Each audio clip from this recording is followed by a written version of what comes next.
Someone definitely has their dice ready. Sorry. No worries, no worries.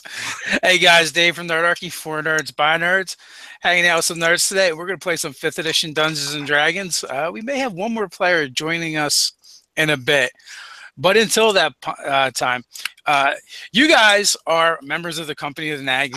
That's what we always do. And a missive has come in via carrier pigeon that Camp Dreal is a military camp that is kind of on the border of these open plains. On the other side of those plains is a mountainous region filled with goblins and orcs, and there's some gnolls roaming around on the plains. So basically it is a semi-permanent camp that has been set up to kind of like deter monstrous humanoids from coming into the more civilized lands. The Arkahn Army has set this post up, and we do have a Jacob, and you guys have been sent to find out there is a disturbance that they cannot handle, and they want you guys to deal with it. The note seems to have been scrawled rapidly, and the pigeon sent away in a hurry because it seems incomplete. So if you guys would just want to introduce yourselves real quick and the characters you are playing. Sure. I guess I'll go first. I'm Keemeth Orel. I'm a human fighter, kind of a soldier kind of guy. Grew up kind of on a farm, basic, rising up star kind of guy.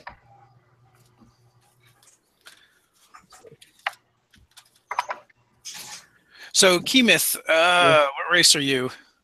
I'm a human. All right. Perfect. And you're a fighter, right? Correct.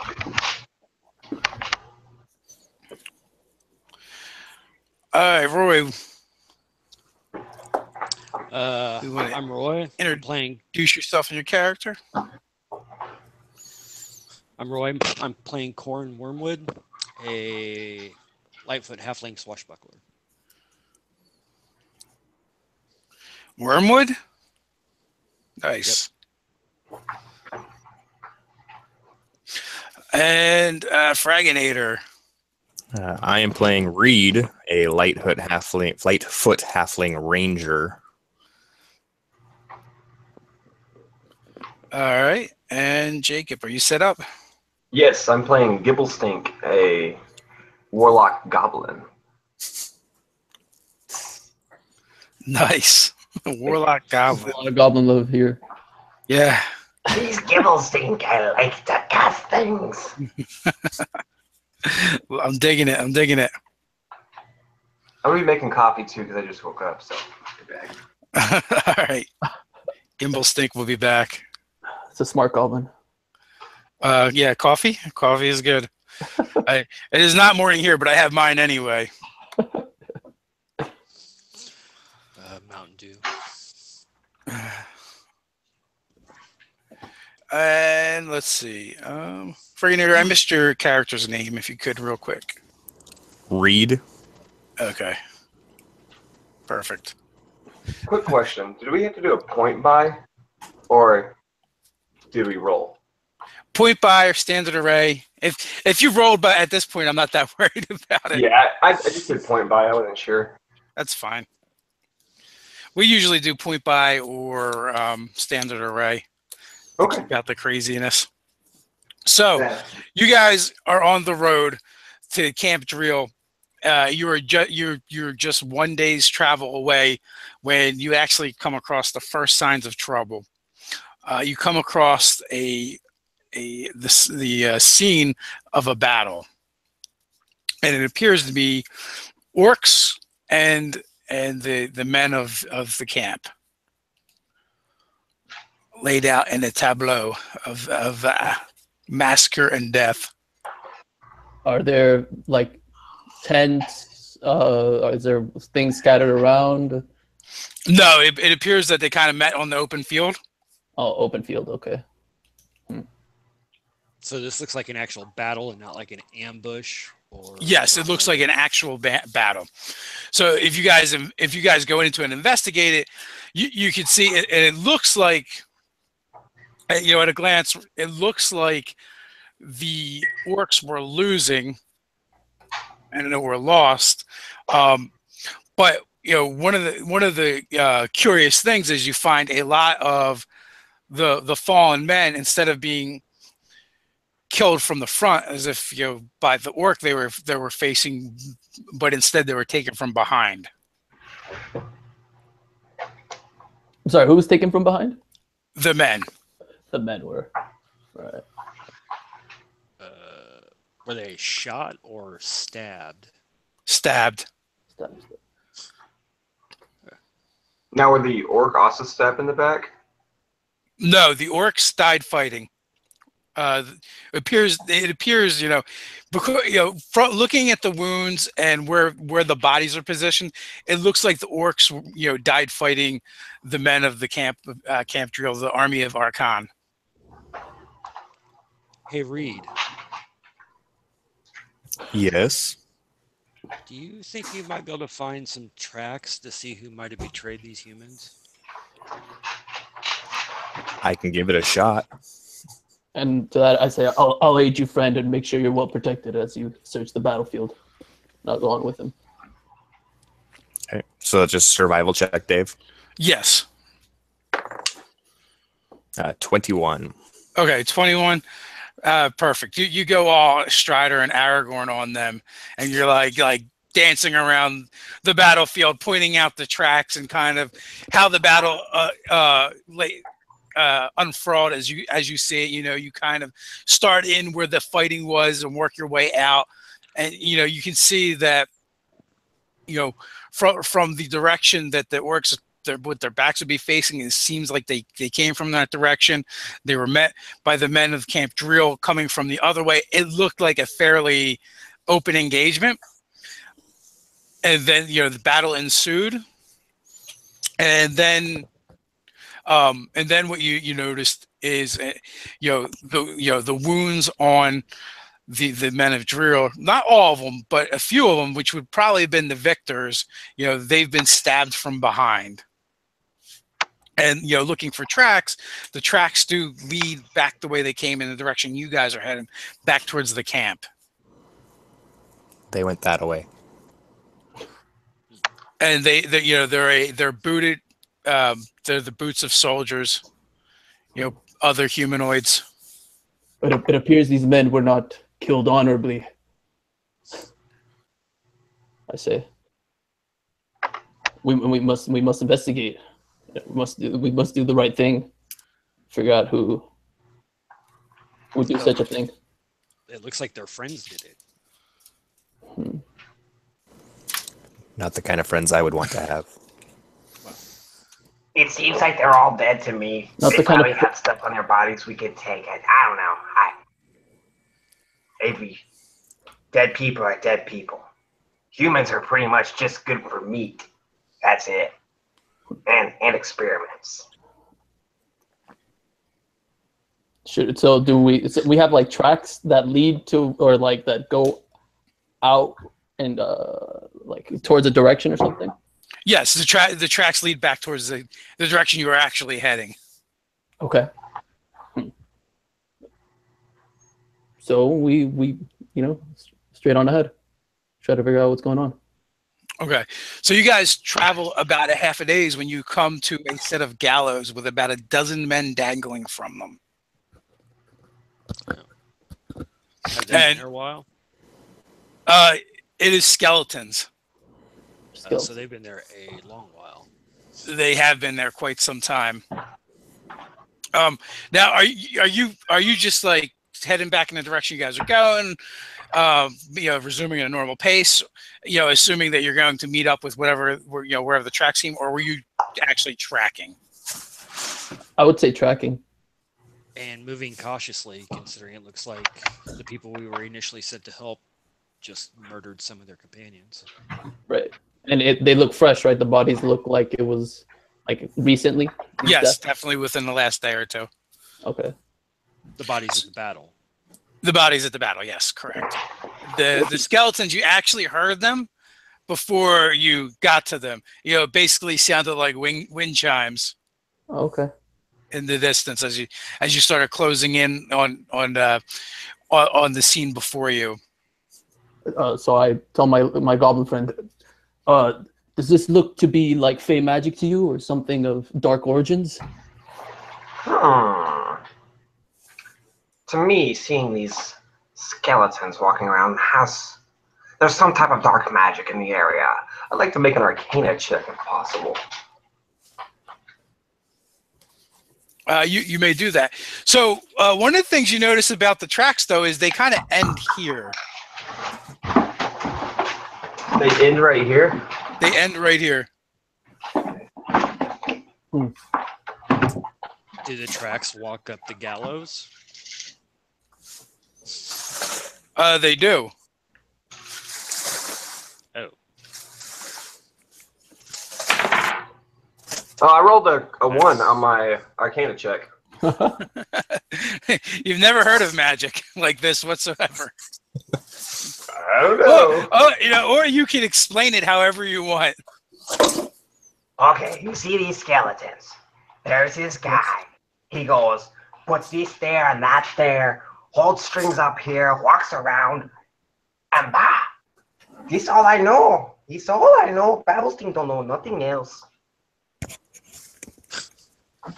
When I notice that the tracks lead up to the gallows and actually walk up it, I am going to be stepping away from the gallows. Okay. Hey, Roy, are you able to turn up your volume any? Of my mic? Yeah. You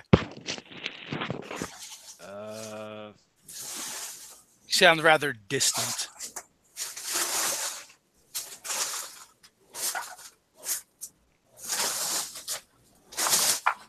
So, while you're backing away, the skeletons and the hanging from the gallows, their jaws begin to clack as you move away from them, and there just is not enough wind to justify that. You know, they're wearing the remnants of what looks to be like old armor that's kind of corroded on them. You know, worm-eaten boots, and you know. They have no weapons on them, but they all begin to shimmy, shake at the same time. What are you guys doing? I'd like to stand in between the skeletons and my parties and friends and be like, stay behind me, friends. I'll protect you. I'll perform my name. I'm gonna pretty much get right behind him. How tall are you, roughly? 5'10", 6 feet ish. So it's not like right at your butt level, almost right above your waist. I'm just like right beneath my right butt cheek. Sounds good. Sticking my goblin head outside the right side. All right. He's the only one human-sized. Yeah, this is true. Everyone else is micro. I guess everyone can just hide behind me. So is there any place I could hide? Yeah, you can try and hide. All right.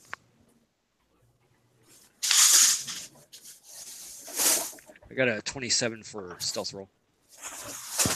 Oh yeah, you're hiding like a mofo. So Corey basically just does a vanishing act. Well, the skeletons begin to like shiver, shimmy, and shake, and they actually drop from the nooses, except for their heads. Their heads are still up there with their clacking jaws. And the arms kind of like raise up, and they do the Night of the Living Dead thing in your direction. It appears you were wrong, Goblin. Say it again. I say that. It appears you've been wrong. You're wrong, Goblin. This is not the sort of magic you said it was. Wow. Sometimes everybody can be wrong. All right. Are they like attacking us? Well, the dead are walking and they're moving in your direction. You can interpret that however you like. They have not swung at you yet. Okay. But I think we should go to initiative. All right. Oh. So does the halfling natural one thing count for initiative too? Yes. Yes. Anytime you roll a d20. Sweet. Oh, that's better. That's not in between a short or long rest at all either. That's whenever you roll a 1, right? Yeah, you just have to take the whatever roll you got next. That's beautiful. All right. I got a 7. All right, so we got a 7, I got a 23. 23, I got a 24. 24, 11. and the 11. All right. So 24 is first. How far am I from the gallows being hidden? How far did you back away? I'd want to stay within 30 feet. Okay.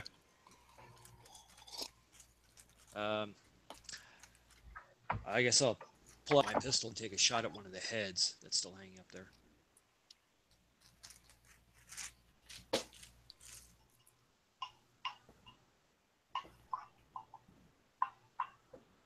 Can you hear me? Yeah, you said you're going to take a shot? That's what I heard anyway.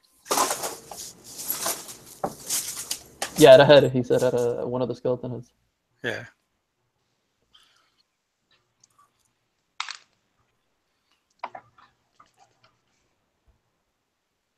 Uh, 19.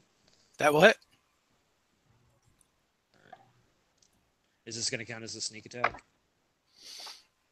You were hidden, so yes.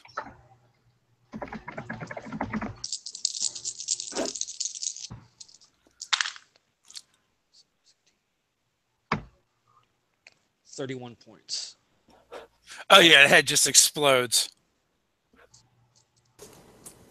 Cuts the rope, head explodes, and one of the bodies just falls to the ground in a pile. One of the bodies falls. Okay. Is there anything else you want to do, Corn? Move to another position. Okay. Since I gave away my spot. Then that brings us to the 23.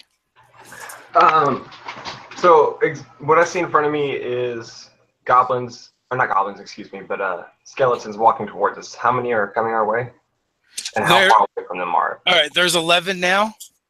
And you tell me how close you got to the gallows. So that's basically how far away from you they are. Okay, I'm going to move probably like 15 feet away from my party and away from the direction of the skeletons, and I would like to cast Eldritch Blast, but use Kiss of the Metamorphosis, or Metaphylaxis. When you hit with Eldritch Blast, you can cast Fireball centered on the target using a Warlock spell slot. Okay. So roll your damage. roll damage. Yeah, I feel like the Eldritch Blast isn't going to matter nearly as much as the Fireball.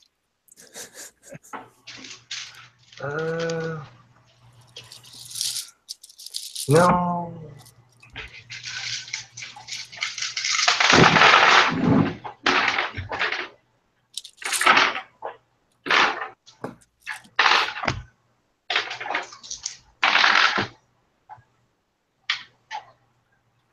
Nine damage.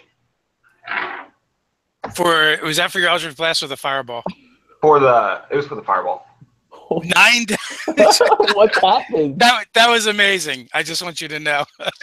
Did you roll ones and All right. What is your DC? 14. All right. That's still getting halved too. I would have given you inspiration for that damage. Thank you. All right. As I cast it, Gibblesting doesn't realize he's casting Fireball. He just thinks he's casting Eldritch Blast, but in the process of it, he gets some part of the spell wrong, and Fireball just comes flying from his hand. Oh, mishap. Oh god. That explains a lot. Okay. So all the skeletons are now blackened and charred. So actually, make the attack on the one though that you hit with your Eldritch Blast. Okay. I think at this point you get two beams, right? Yeah. Okay. Nat 20. Winner on everything holy. Plus 3 to hit, so 23. Yeah, absolutely hits.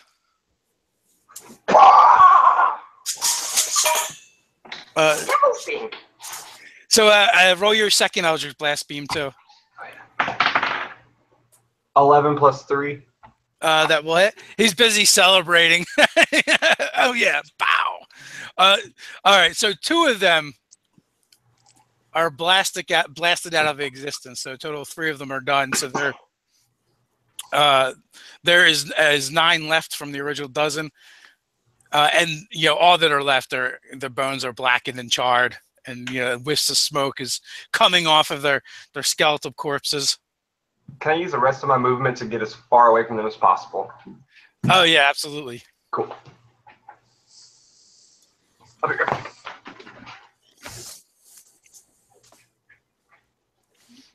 Uh, 11. So I'll take 2 arrow shots. First one is a 23. Second is a 10.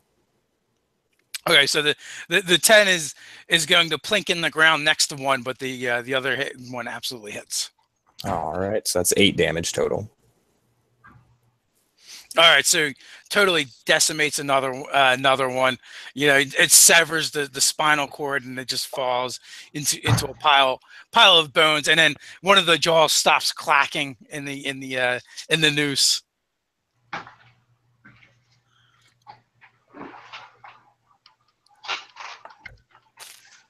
And now the remainder of the skeletons move in. So, the fighter is kind of planted himself in the center, in harm's way. So they kind of surround you. I was born ready for this. Bring it. What is your armor class? 16. Okay.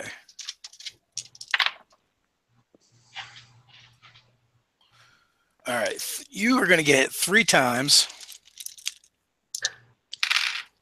As the bodies, as the headless skeletons kind of swarm around you and just kind of are clawing at you.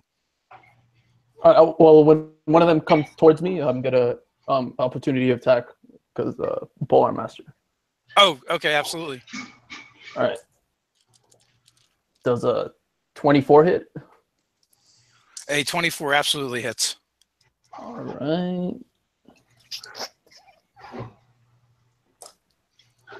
And 4 damage.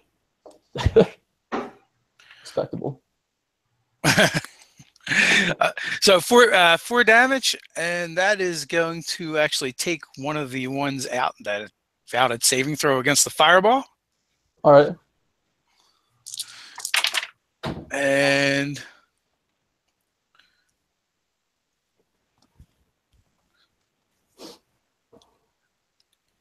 you will take 20 points of damage as the skeletons rake against you with their bony fingers. Amazing. And that brings us up to the rear of the pack, initiative 7.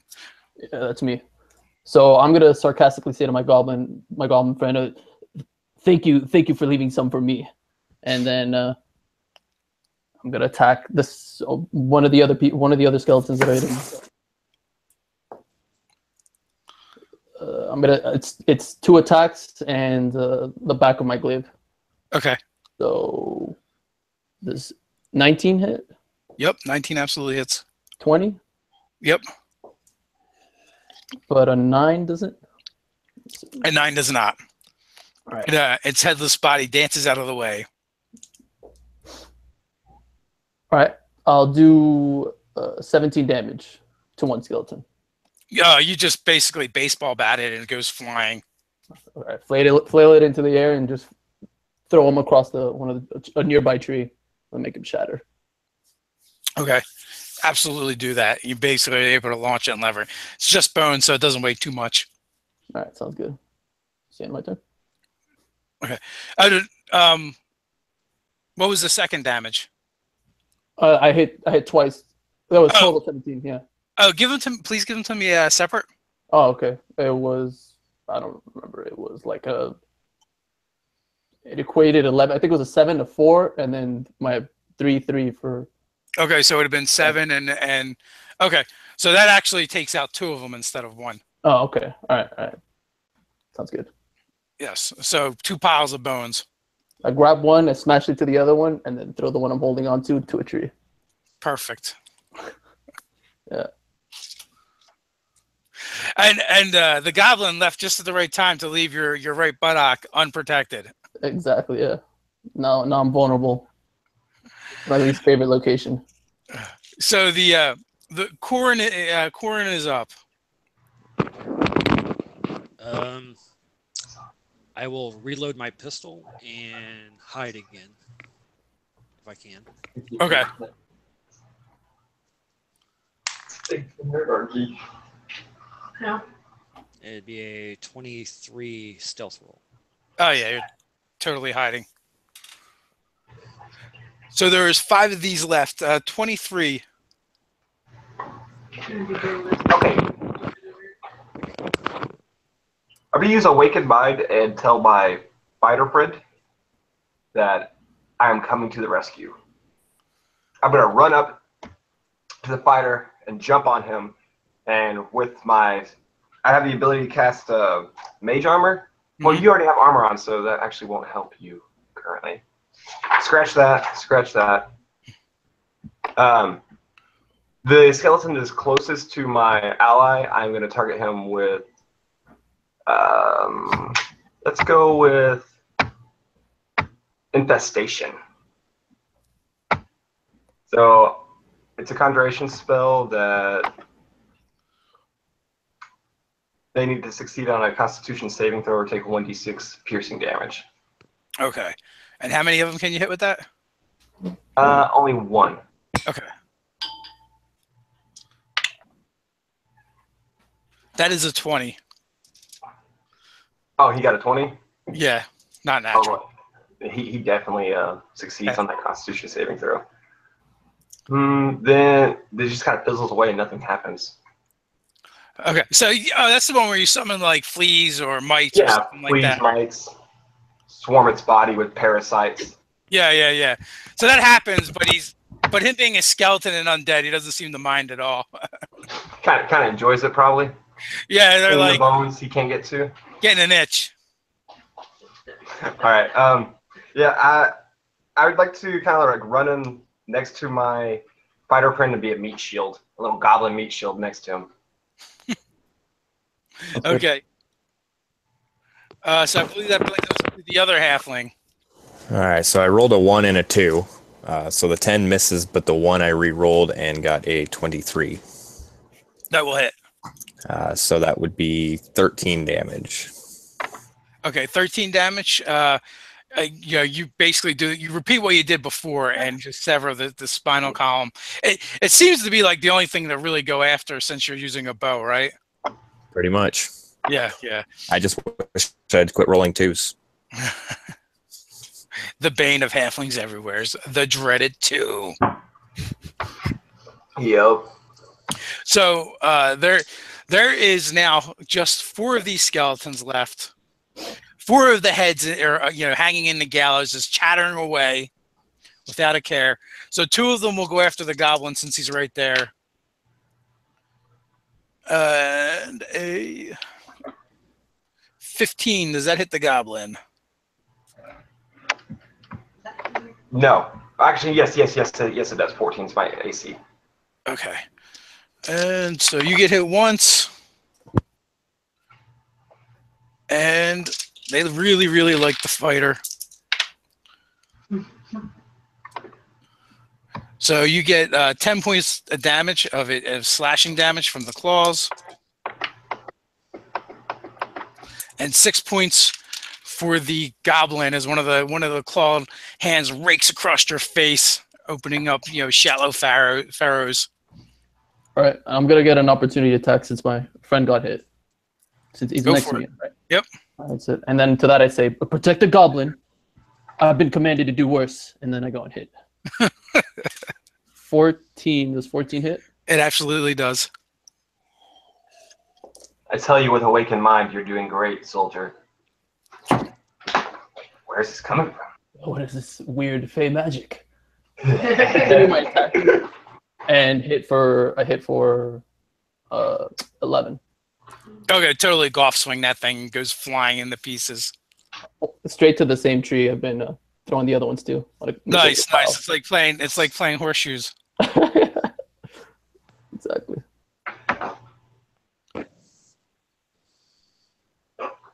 Okay. So that brings us to the tail end, actually, or actually back to the beginning. Oh no, that was an attack of opportunity for you, right, Mario? Yeah. So now it's actually your turn. Sweet. More skeletons to kill. More little horseshoes for my tree. Are there any around me? Yeah, they're all around you. Sweet. I'm gonna just whirlwind. I'm gonna hit 2 of them. With my 2 attacks and one with the back of my glaive. That's a 18 hits. Yeah, absolutely. A 10. No, the 10 does not. 20. 14, 6. Yeah. 20 hits you.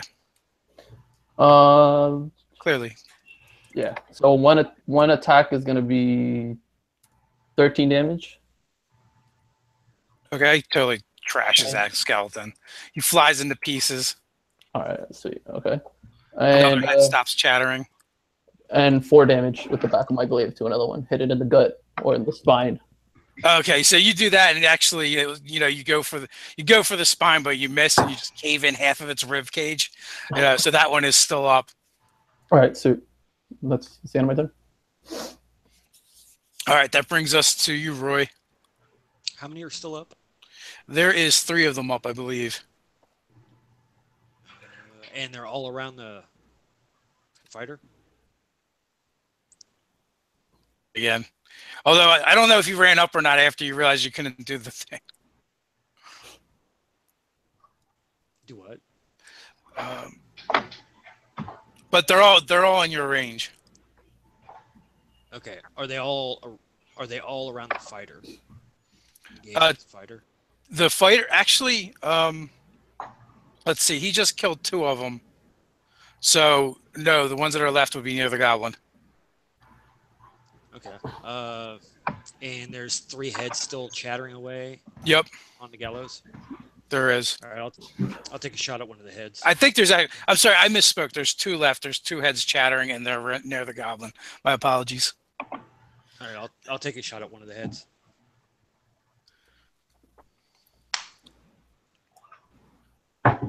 For a 16. Oh yeah, that hits.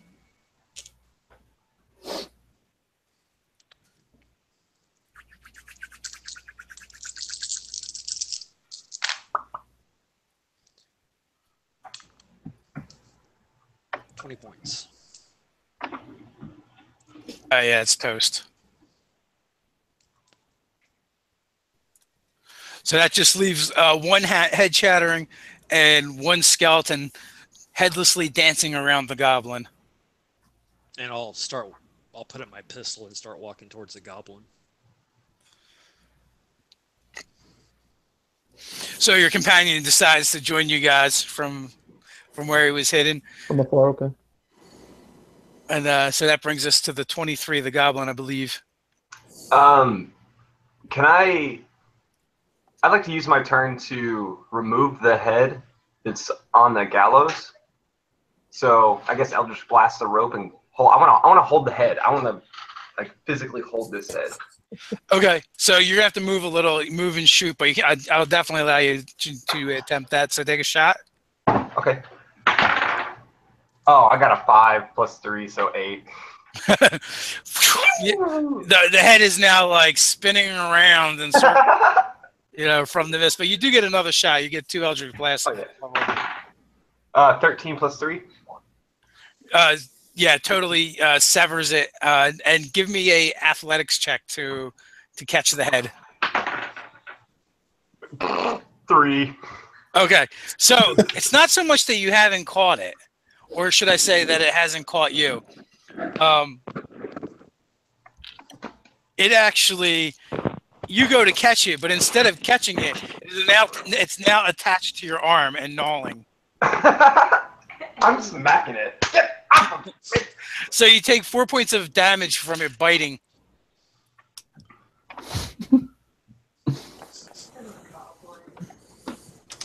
Gobblestink don't like skulls. I chuckle. I laugh. I get in all your minds and say, "Don't laugh at me." So Friganator, you're up. All right. Is there anything other than the head chewing on him? No, the body that's that you assume that they're kind of connected. Okay, I'll just shoot the body.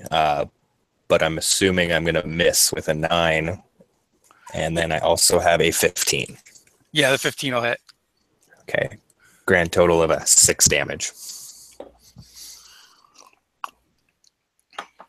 And that is enough. They've all been injured. They're all smoking and charred. And with that, it just does like one final clamp on the goblin's arm. Is just kind of stuck there now. It's like a Rottweiler. Pitbull. It's the Pitbull version. So, but at this point, you can easily just pull it off. There's, it's not animated anymore.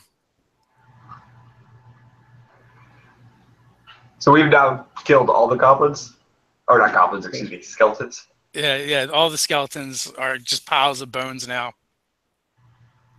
The heads are no longer chattering, but they're still up there, except for the ones that have been blown apart or knocked off. Yeah. So did anybody else find this creepy as hell too? Well, certainly that's why I asked the goblins to see what was going on. It's pretty creepy, even by goblin standards. Definitely makes me uneasy. Can I try another Arcana check? You absolutely can. And while you do that real quick, hey, chat, I just, someone asked about how do you get into a Nerdarchy game.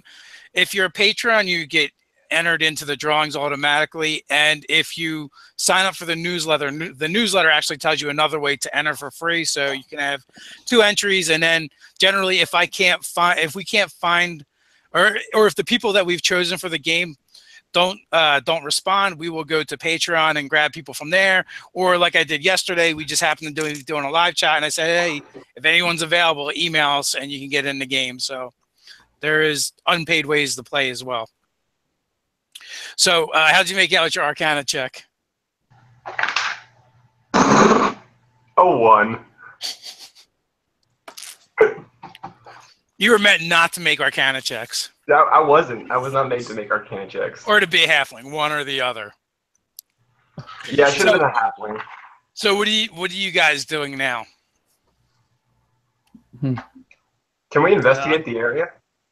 See if there's any clues as to why these were animated? Yeah, you can do whatever you want. Yeah. I was gonna go to the bones and check if they're like, see if with my previous knowledge maybe discern if they're not human bones or something. I mean, they looked human, but I don't know.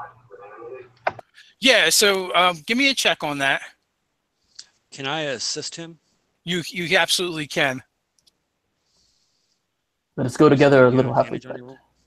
Okay, advantage, yeah. 17, 15. What is it? A investigation? For figuring out like the species, I'm gonna go at knowledge, like a knowledge nature. Yeah, nature, yeah. 16. So 16, yeah, you absolutely believe they are probably humans or darn near really close. Like the bones are too heavy to be elven, not quite heavy enough to be an orc. So, if you had to guess, you'd be like half orc, half elf, or human. It appears these are human. So is there anything else specifically that people want to investigate? I'm going to investigate the actual gallows. Okay, give me a check.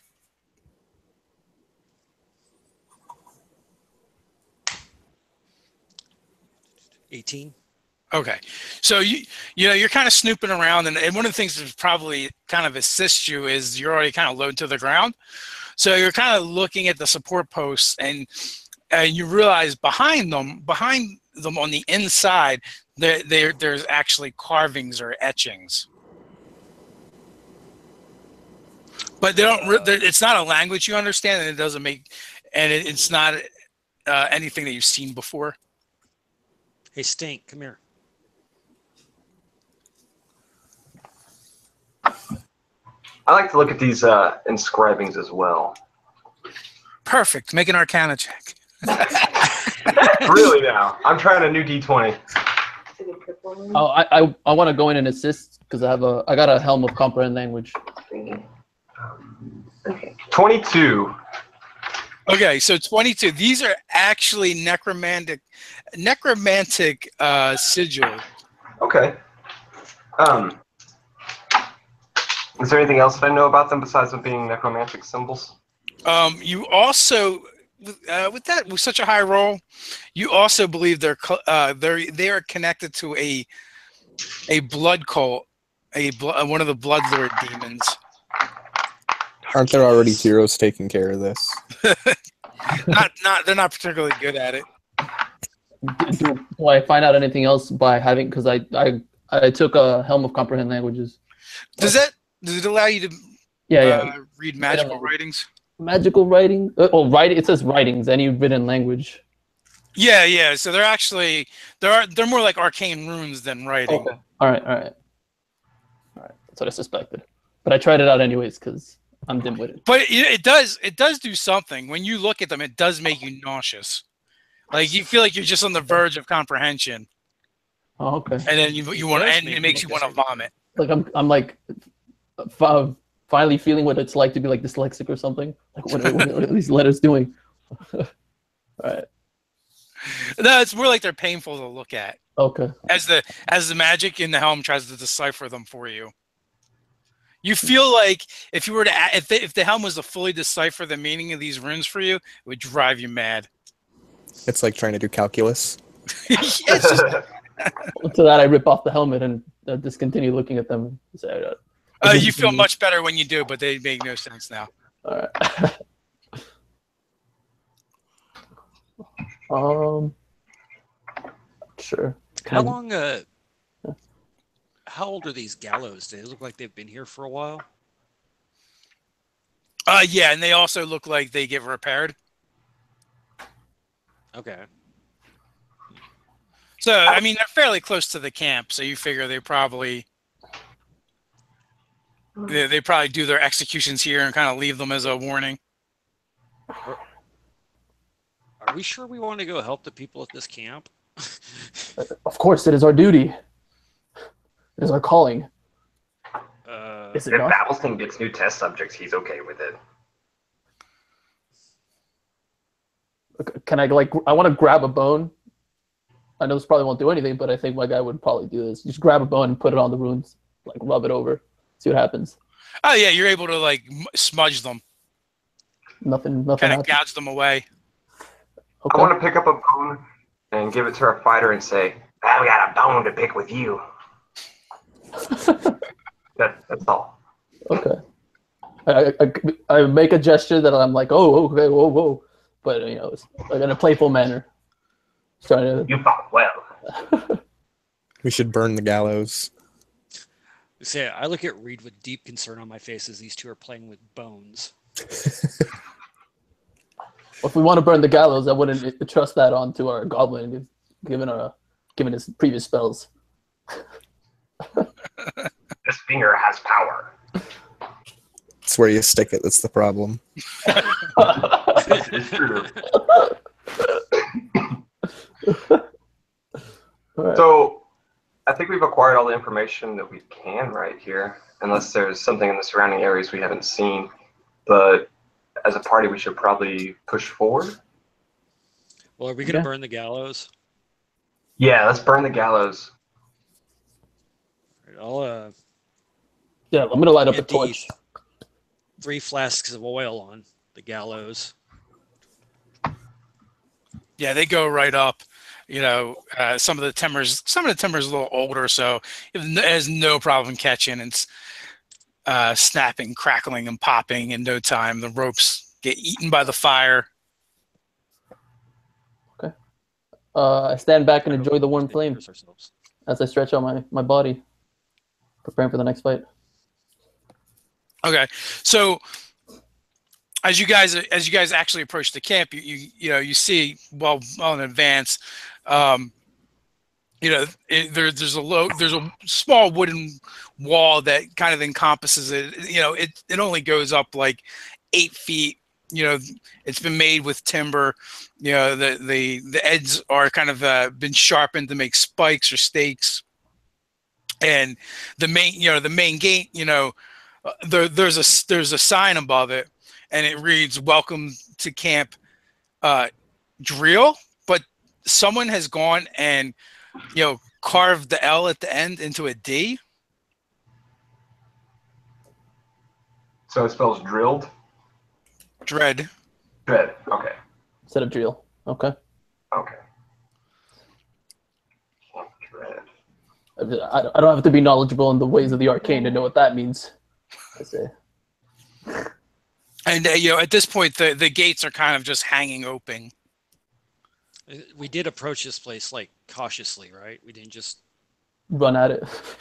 yeah, like I would have approached it very cautiously.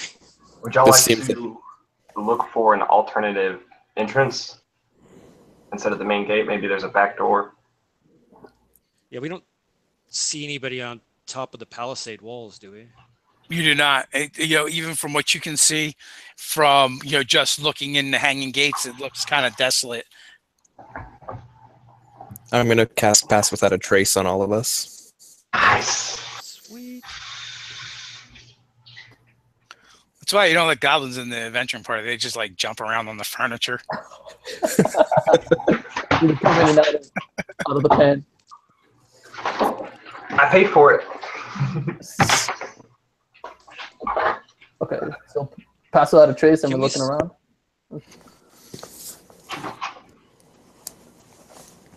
What were you saying, Frank? I'm gonna cast Pass Without a Trace on everyone. Okay, so yeah, I got that. You guys have +10 to your stealth checks. You're probably fairly hidden. So Unless I roll a 2. unless you roll you're a halfling, so you probably have this. Probably if you roll a 2, it's probably like a 15. So 33. Yeah. Son of a 2. 2. I proved to be light on my feet. I got a 27. It's an 18. Okay. I'm throwing this dice away.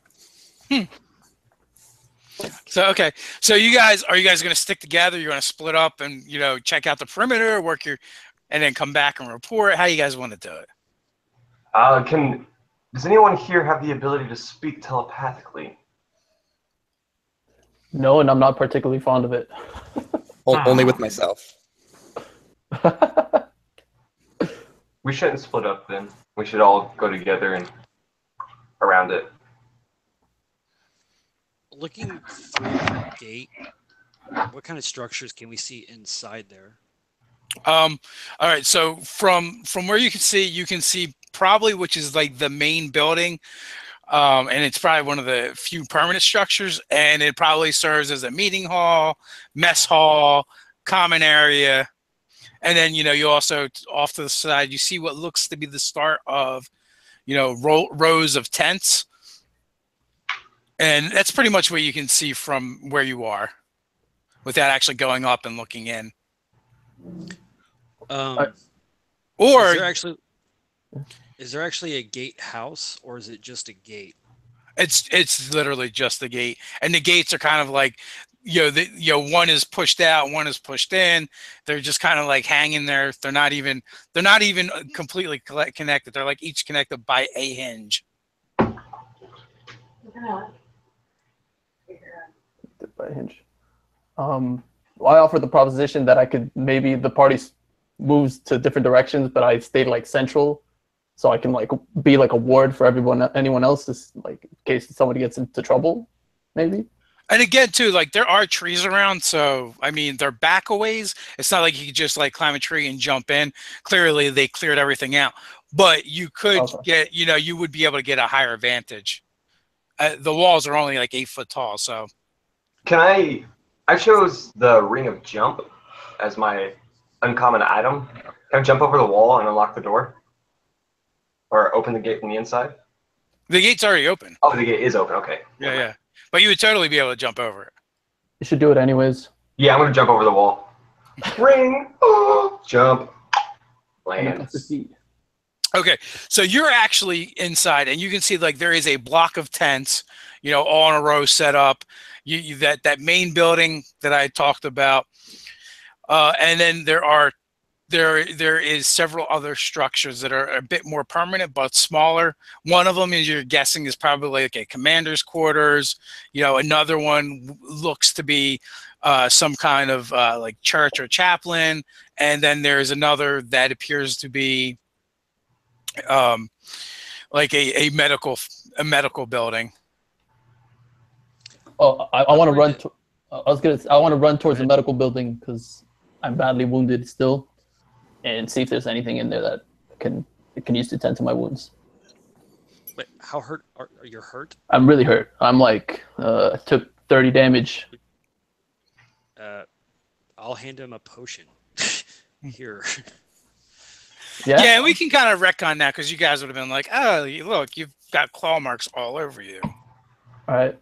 So I got a potion forced down my throat, and I'll heal for 7. I'll give him 2. I'll give you 2 of them. You really did buy a crap ton, didn't you? Really hurt. It's 2d4 plus 2 for each one. Yeah, I healed a total of 17 then. Okay. I don't keep track of your hit points. You guys just tell me if you're dead or not. I'm not dead yet. But you would know about the medical building. So right now, what I just described, only Gimbal Stink has actually seen all of that. Oh, okay. All right. I'm going to use Awaken Mind and let my party know, each one individually, that everything that you just relayed to me, basically giving them a mental image of what I see. Okay. So once again, Gimbal Stink invades your minds, and and you basically you get the same information. So now, if you wanted to run towards the medical building, you could. Well, I mean, I'm okay now, so I'm not quick to do that. I'd rather search the tents. Okay. Described. Looking in and out of each one. So, all right. So you run over to one of the tents and you pull back the flap, and laying in there is a soldier. You see his boots. It's odd because he's actually he's kind of wearing his armor or pieces of his armor, and and his weapons are there by his side. And as you look in, he looks down his body and at you. And you can see that pieces of his face is like missing and looks melted off. You can see, it looks kind of greenish and maybe a little rotten. And lets out a low moan. I yell my friends to come up. Friends, I'm in dire need. It seems I'm in trouble. I'm gonna go over to him. I'll follow. I wave him over. I point the goblin into the tent and ask him to decipher what's going on in here because it makes no sense to me. Ken, this soldier, he's still alive, isn't he? Alive was a very relative term. He's getting up. Oh. So we can make a medicine check, right? You could try that. Hey, buddy, how you doing? Shove a potion down his throat. And as you do that, he's like, and then he kind of is lunging for you. Oh no! Which one? Whoever's trying to examine him. That'd be Reed. That's Reed. Well, so Wasn't me, wasn't me. drop initiative to see if you can outmaneuver the zombie. Nope. So am I the only one still outside of this fort? It kind of sounds like they left you as standing out there. Okay.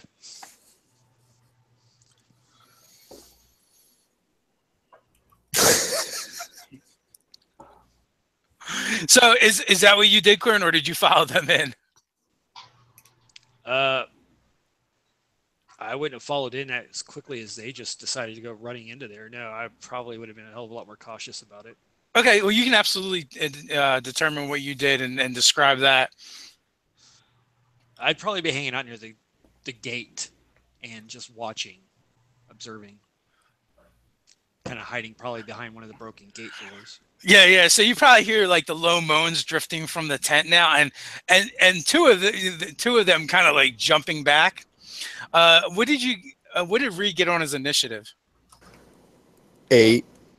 An 8? You actually Yep. did. You did actually beat the zombie in initiative. The other two of you can roll initiative as well. 17. He got a 17, I got a 7. So, am I fucked? That is a good question.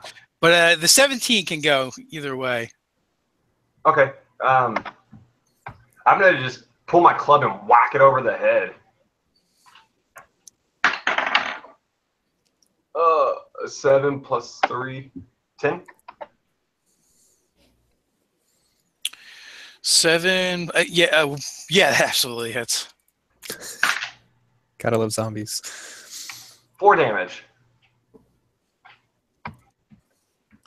Okay, so you thwack it upside its head with your club, and its head just kind of like spins to the side. You all actually won initiative, so. Awesome. And now also, Roy, you can react as well. Question, is there a walkway on the inside of this wall? Like, for looking over the wall? Yeah, there is a small one. You actually probably won't be able to look up because it's like 4 or 5 feet off the ground. So it would be tough for you to look out, but you could gain the vantage point, absolutely. So I could go to the outside of the wall and climb up it. Climb up over the wall? Well, the inside. Yeah, well, however you want it to do. But there's a plank that goes along the inside of the wall, and it's high enough that a human could look over the wall, but a halfling is not going to be able to see over the wall. It's going to be like just above your eye level. No, that's fine, but I'd be able to see around the camp. Yes, you would be able to see around the camp. Okay.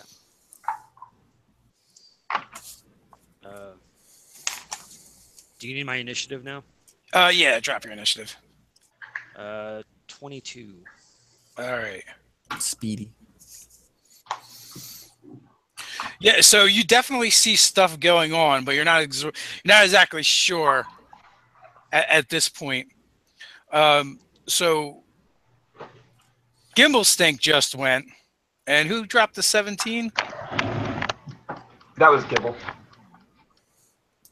Oh, I'm sorry. The next one was the 8. Although, so technically you can go, Corn, but you don't know what's going on yet in there. So what would you be doing? You just see them reacting. I would just climb over the wall onto the walkway on the inside. Okay, so you're just kind of taking point on the lookout. So that 8, who got that? Reed. All right, so Reed, what are you gonna do? I will pull my short sword and stab this thing twice, getting a 15 and a 25. That absolutely works. All right, so 7 and then 13 damage.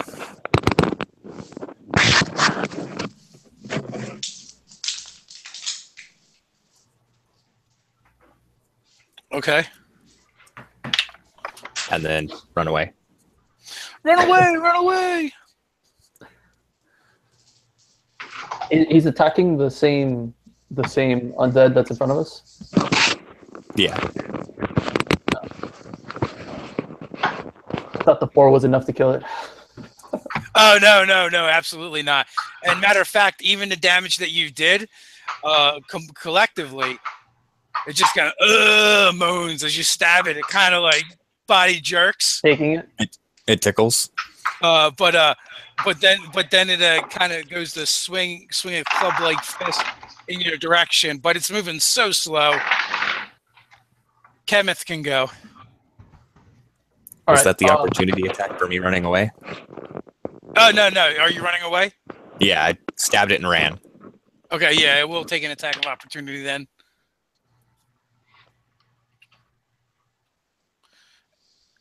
Does a 13 hit? Nope.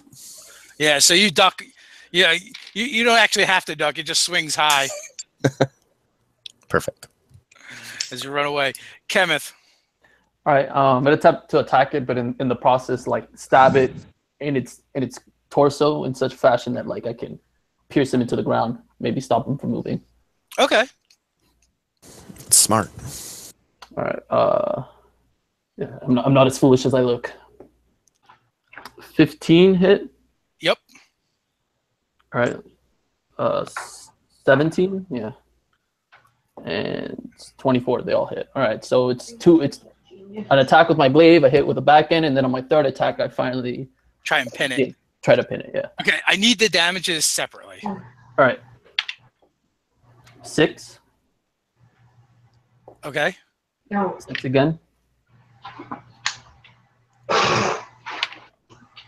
And 4.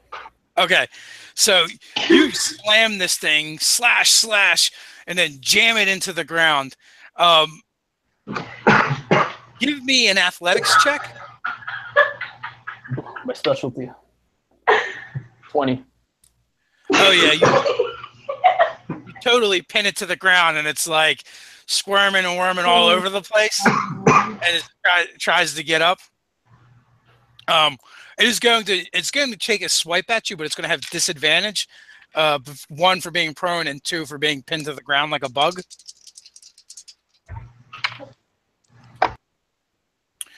Which it doesn't even come close. It's like it's almost like a bully picking on someone much smaller than where they're just putting their hand on their head and they're swinging. They can't even get close. Yeah. So to that I say, you better beg for life. Then we can move on. So at this point, in order to pull that maneuver off, you probably rip the tent away a little bit, and Corin, you can actually kind of see what's going on now. So I see them with this person pinned to the ground, right? Yes. Fighting them. I'm going to look around keep an eye out on the rest of the camp and see if I see anything else stirring. Good call, because you do see some of the tents begin to flutter a little bit and stir. It seems like the noise is attracting attention, and then you all begin to hear the low moan coming from the other tents. Hey guys, there's a lot of tents. Oh no! Didn't see this one coming. How many tents are there? 10? I remember you saying 10. No. A block of tents. This is a semi-permanent camp for an army. Okay. Like 50 or 60 tents, maybe? Yes. All right. Prepare to lay next to these undead. And join the army. Prepare to be undead. I imagine a worse fate for myself. We shouldn't have pissed off our cleric.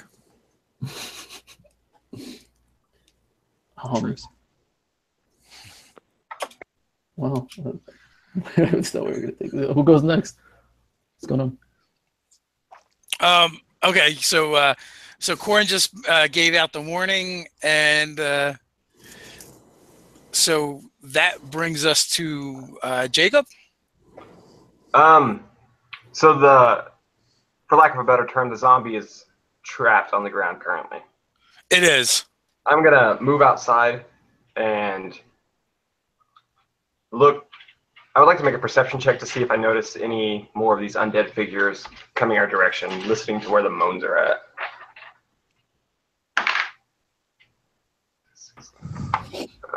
Okay, so you're listening. Not all of the tents have moaning coming from them, but a good portion of them do.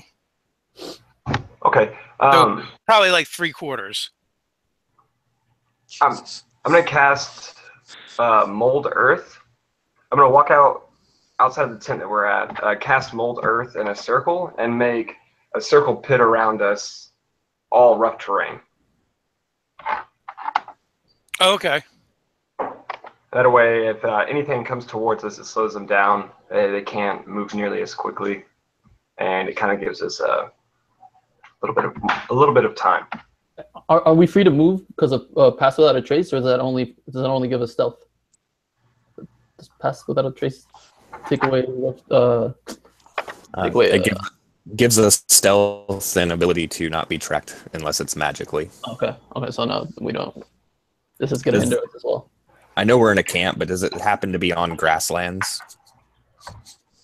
Is it? I mean, there's patches of grass, but I wouldn't call it grasslands. It's more of like in the middle of a lightly wooded area. Okay. So can I create a circle around, centered on me, that creates a rough terrain? Yes. Whatever the range is on your spell, you can absolutely do that. Range is 30 feet. So would that be a 30-foot aura, or would that just be out to 30 feet? It would be out to 30 feet. That's how far you can do it away from you. But then it should probably tell you like an area of effect. It does not. If the dirt or stone you target is on the ground, you can cause it to become difficult terrain. Alternately, you can cause the ground to become normal terrain if it is already difficult. The change lasts for an hour.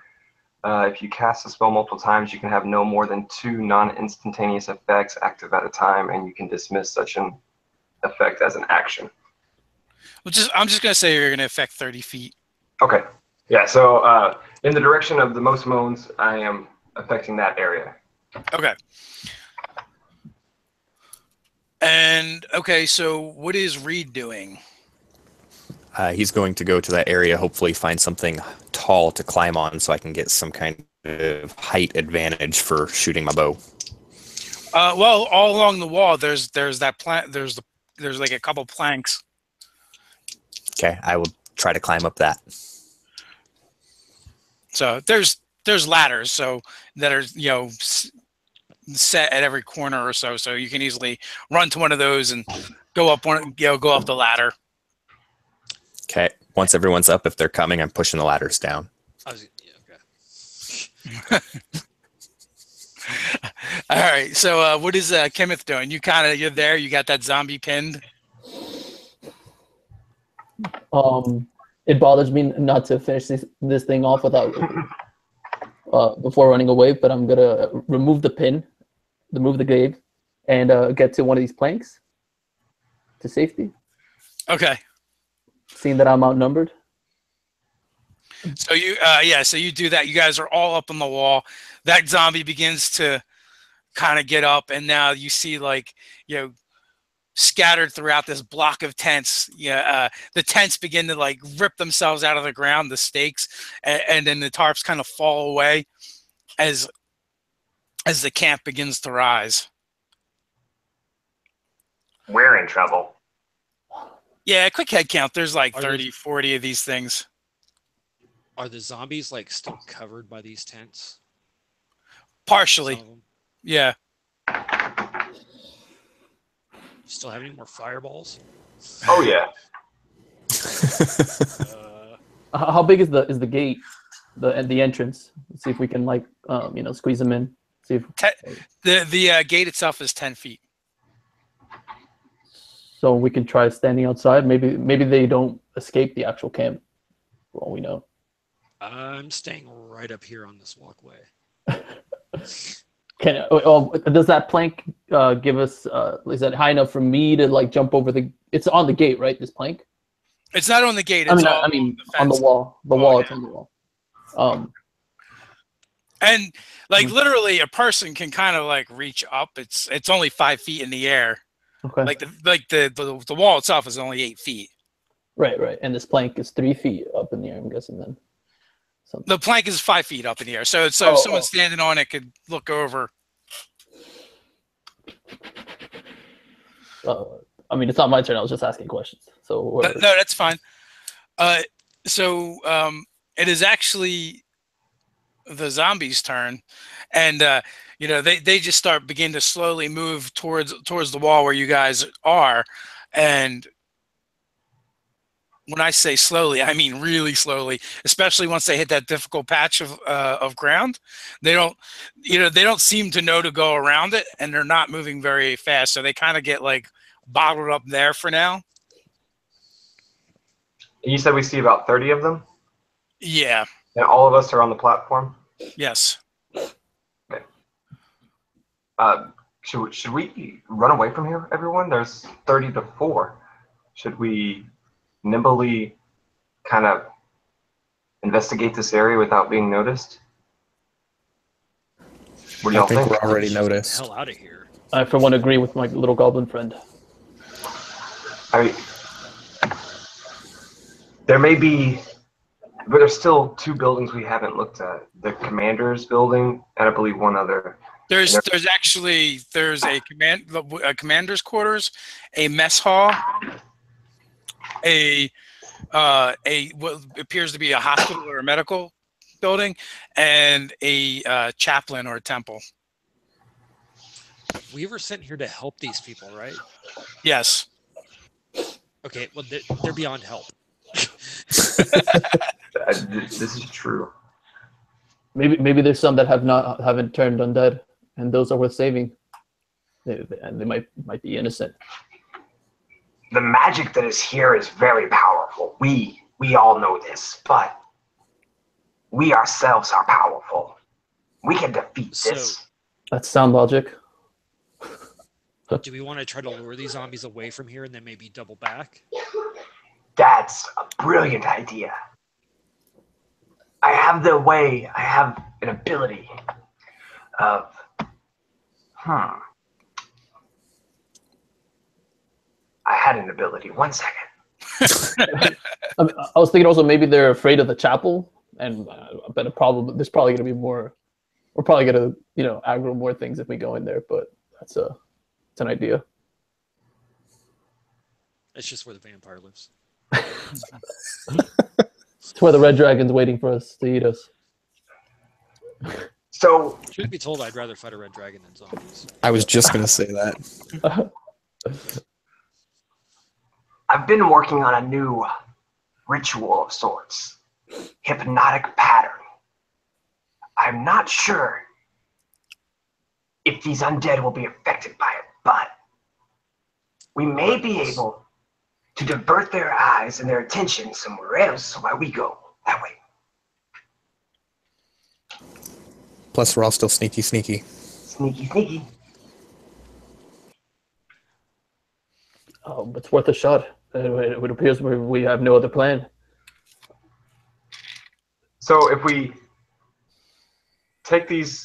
create a hypnotic pattern of sorts and lead them in a certain direction away from the area that we need to investigate and we need to try to obtain information from, we may be able to safely do this. So what do you guys want to do how do y'all want to do We this? should have them follow us for a mile or so, lose them, and then double back here. They're Maybe, yeah. slow. It'll take them a while to get back, and we'll have time to look. Okay. Can I try to maybe herd them like sheep and yell at them and grab their attention and start Yeah, they definitely seem attracted to noise, and they're slow. They're very slow. You're just observing them. You're like, even the halflings could outrun them. All right. I'll end concentration on Pass Without Trace so it's easier for them to follow us.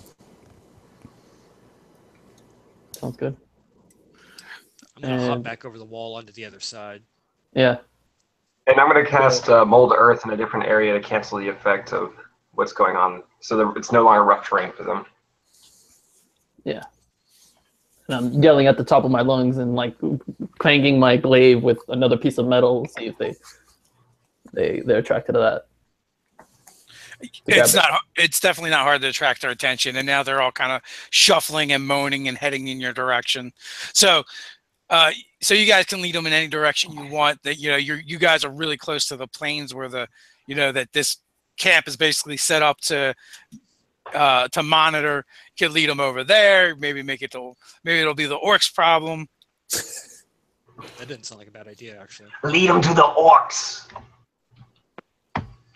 Let's lead them to the orcs. Well, because I assume you guys wouldn't want to lead them back towards civilization anyway. Right. No. So you guys are able to do that easily. It takes a little while, but you kind of lead them on, double back, lead them on, and then eventually, the last time you've seen they're heading towards the plains, kind of moaning, doing their zombie shuffle thing. Nice. You might have even heard the words brains a couple times, but so you're now back at the fort.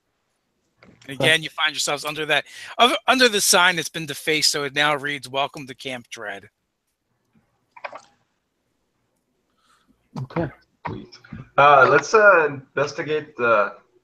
I'm gonna bet not Commander everybody hears a first. zombie. I think it'd behoove us to check the chapel, and if it is empty, it'll be a great place to that we know, like a safe house kind of thing. And if it isn't, I'd be very, empty, yeah. be very careful because I'm going to point up at the sign. Not all there's either somebody still alive around here or there's an intelligent undead that can write. Take inspiration. Good point. That is very true. And you guys can all have inspiration for leading off the zombies. Nice. So you heading over to the chapel. Again, this place is super quiet. What are your passive perceptions? Oh God. Mine's 16. 13. 15. 9. Okay, so you head off to the chapel. You kind of like creep in there, looking around. In here you do see a tableau of death with bodies kind of draped over pews. Apparently whoever was the priest, he is on the draped over the altar with a what looks to be a ceremonial dagger slammed through his back. But none of the dead seem to be moving in here. That's Yet. This place has been defiled and it's lost its sanctity. But there's nothing attacking us, so it can't be all that bad. Is there like an altar or? Yeah, there's absolutely an altar. The priest is actually draped over it. The priest is draped over it. I'd like to go to where that dagger is and pull it out of his back and examine it. So there's a ceremonial dagger. Yeah. So when you look at it, you can see that there's clearly more writing and runes on there that kind of resembles the marks you found on the gallows. Make a saving throw. I'd like to make an investigation check and see if there's anything in the area that would give us some clues, or not in the area, but in the building, to give us clues as to who left this dagger here, who killed him, etc. Okay.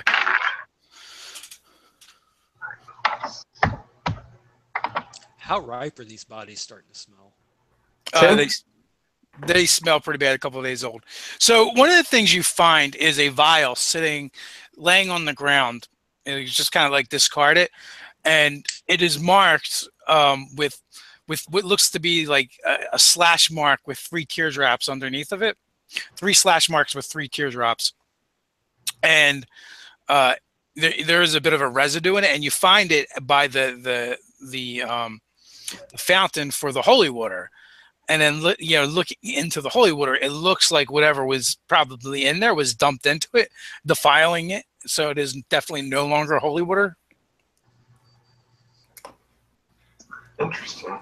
And then you find some more of those marks kind of like randomly marked around in here. Is there any at the altar? There are. Can I take a sample of this holy water? Yeah, you could. How many corpses are in here? There are 3 corpses. 2 of them that look like they were probably here in the pews kind of praying, and the priest. And what happened with that dagger? Nothing, just pulled it out and it was well ornated and stuff, and that's it. Yeah, that's pretty much it. It looks like it was probably something that would be used in a ceremony. Hmm. Like defiling a church. We should clean out the basin of holy water, and then I'll use my 4 flasks to fill it back up. That would be a noble deed. How do we cure holy water? No, I have 4 flasks of holy water. Oh. All right. Well, I'll aid in that process. There's a body in there, you said, or something that's trapped in like. No. There's the 3 bodies, 2 of them pews, 1 on the altar, and the holy water has been defiled. Okay, so I'll just aid in like taking the water out with a random piece of metal that I found on the floor or something, or start just yanking it I see out. a bucket outside, Dave. If you looked around, you could probably find one. But also, you might be able to actually lift the fountain off and kind of like give 2 of you together and carry it and dump it. Well, I've also got a few water skins we can use to clean it out.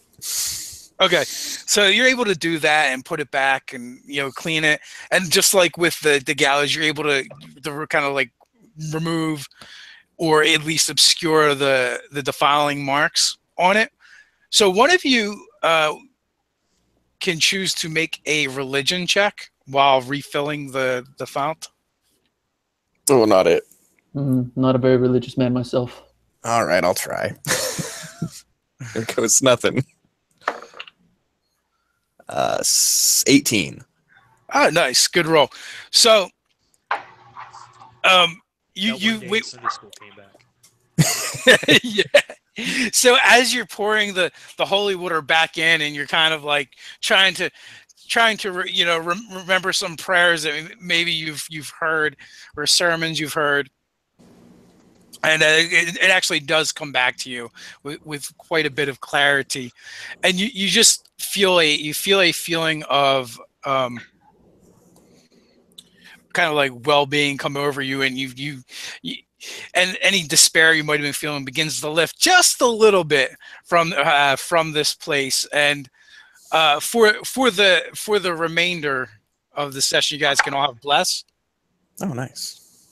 Oh shit! Really? Awesome. As one of the goodly deities smiles upon you guys for trying to restore the chapel. Sounds like next level I'm taking nature cleric. Sounds like we're all converting to whatever religion this is. Not me. Not me. All right, so D4. Of course. All right, I guess I'm alone on that endeavor. So what is it you guys would like to do now? I'm thinking the Goblin Warlock has probably got to be out of spells by now. I've only used 1 spell. Oh, are they? Okay. Well, I used 1 spell slot when I used Fireball using Metamorphosis, an invocation. I have to let the dog outside. So it is probably about. So we should take a rest. It is about dusk now, and it will be dark soon. Huh. Oh, goody. So do we start boarding up this chapel and just try to stay in there, or are we getting out and making camp outside? Or The chapel seems like a good place to stay. Throw the bodies outside, though. Or bury them.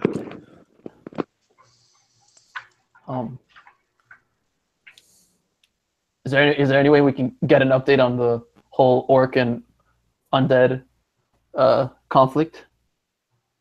From not from where you guys are at. All right. I'll just leave it up to my imagination how they're getting slaughtered. Which ones, the orcs or the undead? I guess both.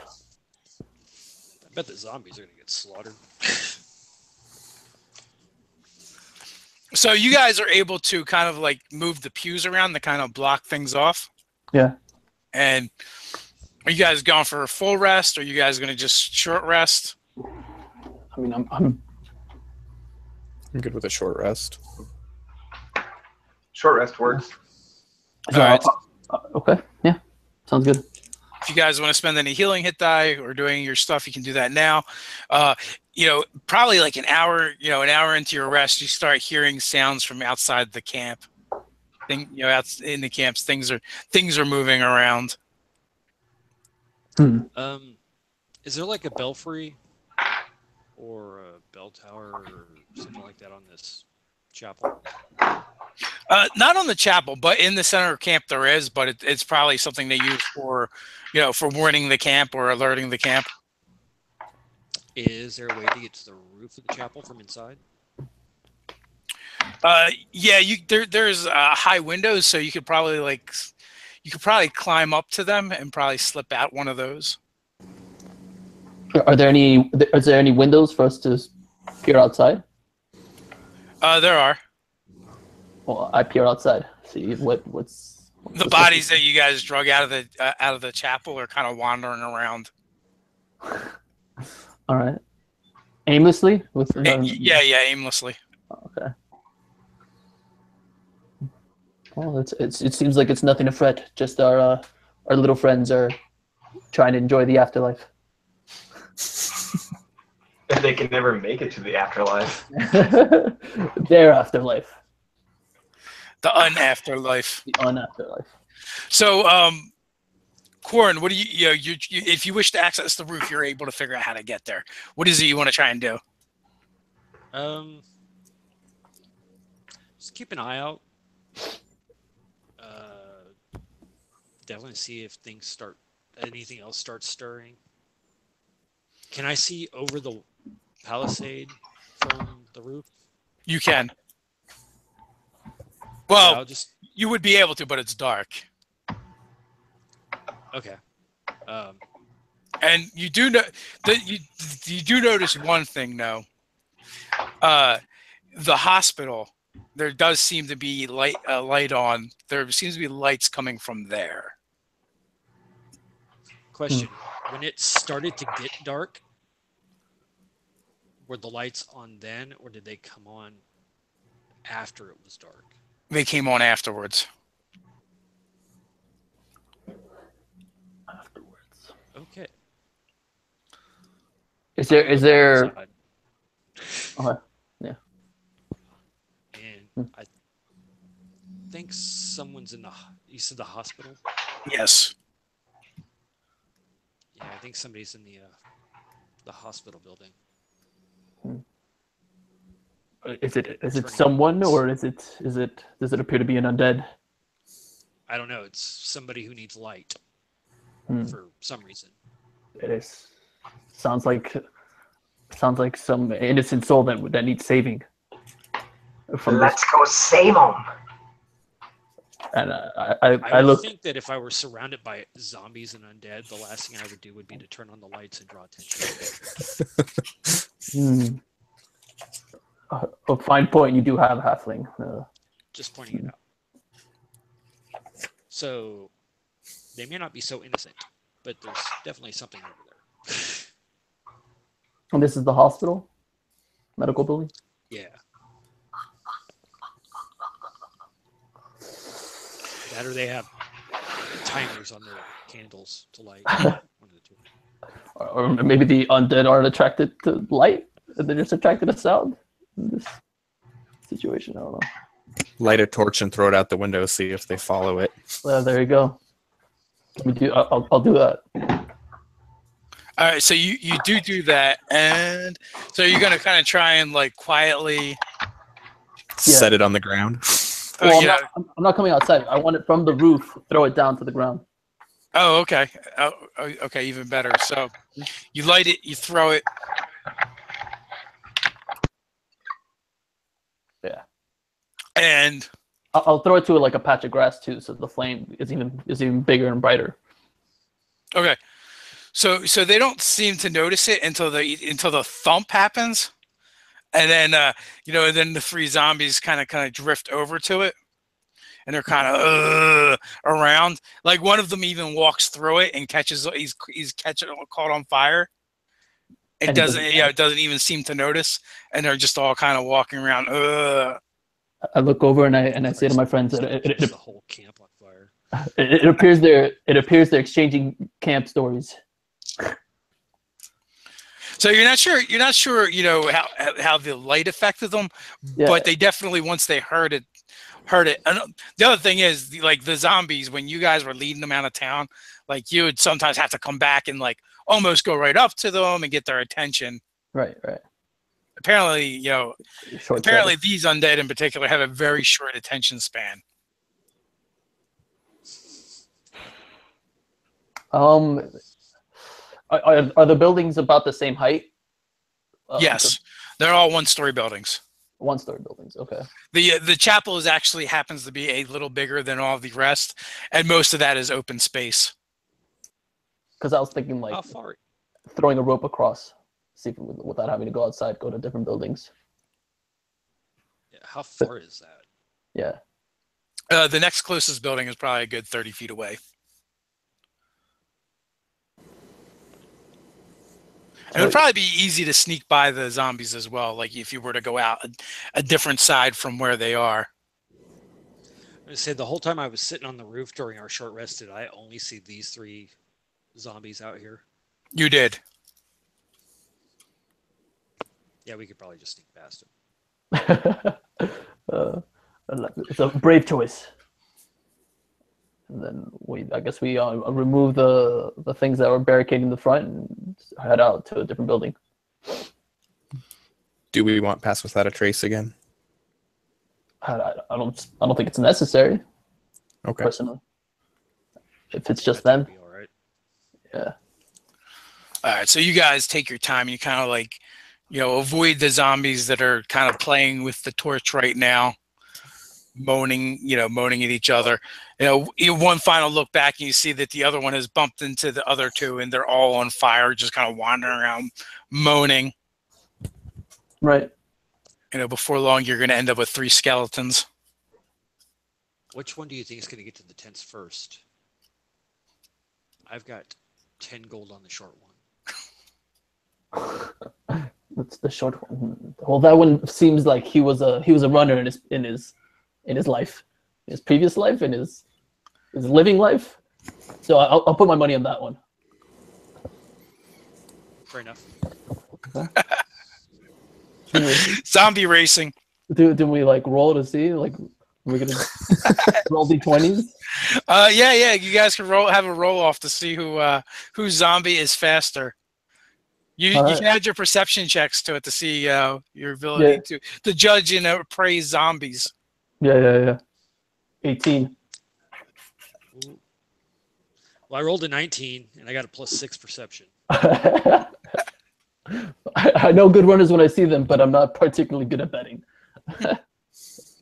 So now the tents are on fire. You guys exchange some gold pieces. Which building are you heading to? I think the medical building, right? Medical building. Well, it's where I wanted to go originally. I don't see why not. Okay. As you get closer, you hear noises coming from the inside, and it sounds like struggles. You hear someone struggling, or someone struggling, and there are windows on the outside of the building. Well, I'm definitely peering through windows. Okay, so what you see is you basically see like hospital beds laid out. Oh no, we lost someone. Awesome. You see the hospital beds laid out I gotta let the dogs in out. 2 different rows, and in 3 of those beds, It appears it's just you and me, little halfling. Oh, There it there's our goes. goblin friend. Jacob has returned. In 3 of those beds, you see what vaguely looks like it might have once been a human, but you see like sharp fangs and claws, but they're like tied to the beds and like a long, almost snake-like tongue hanging out of their mouth. Their flesh looks kind of purplish. There's no hair remaining, and they're kind of like thrashing about and hissing.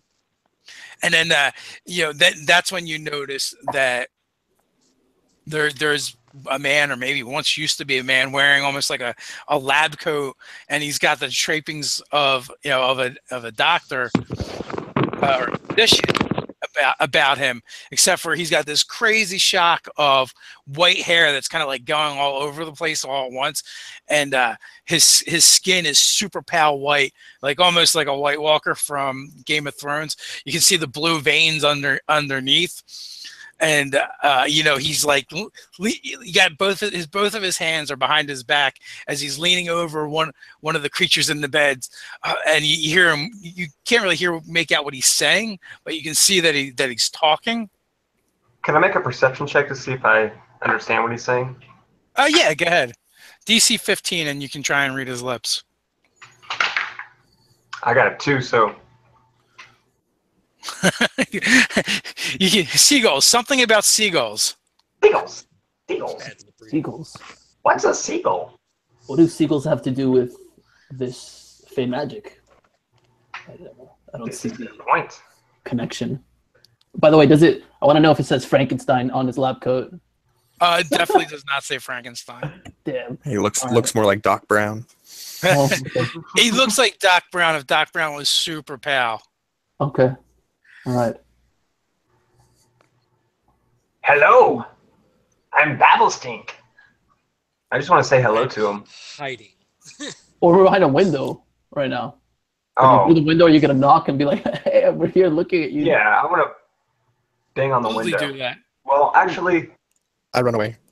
I grab his arm and hold him back while he's doing that. yeah, I wave and knock on the bag? window. I'm very intrigued by this because he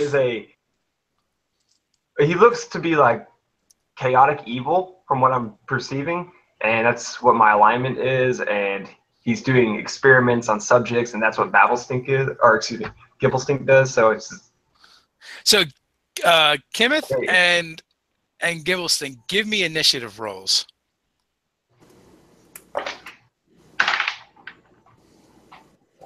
Six. I got a nat 20. You see Gimblestink appear to have a bad idea. You just see an expression on his face, and you get the impression that whatever he's going to do is probably not going to be good. All right, so I'm gonna try to grab him immediately, just by the waist, just pull him to the side, and maybe even tackle him, just get him out of. What are you doing? And it just patience, the little one. Okay, patience. We do not know. Patience. On some other day, that's a lifelong lesson. It takes more than 2 hours to learn. Oh, okay. So I shoved him out of the way, and I guess do we go through the front door? Do we I don't know how to handle this. Do we? We should just burn it down too. Then we burn it. Is it made out of wood? Set it all on fire. It's the only way to be sure. Oh, well, you should have grabbed some holy water. Is what we should have done. Oh, and you did, right? Or you have holy water. I had it. Now it's in the. Now it's in the church. All right. So I was looking for a bucket. We could have just brought it.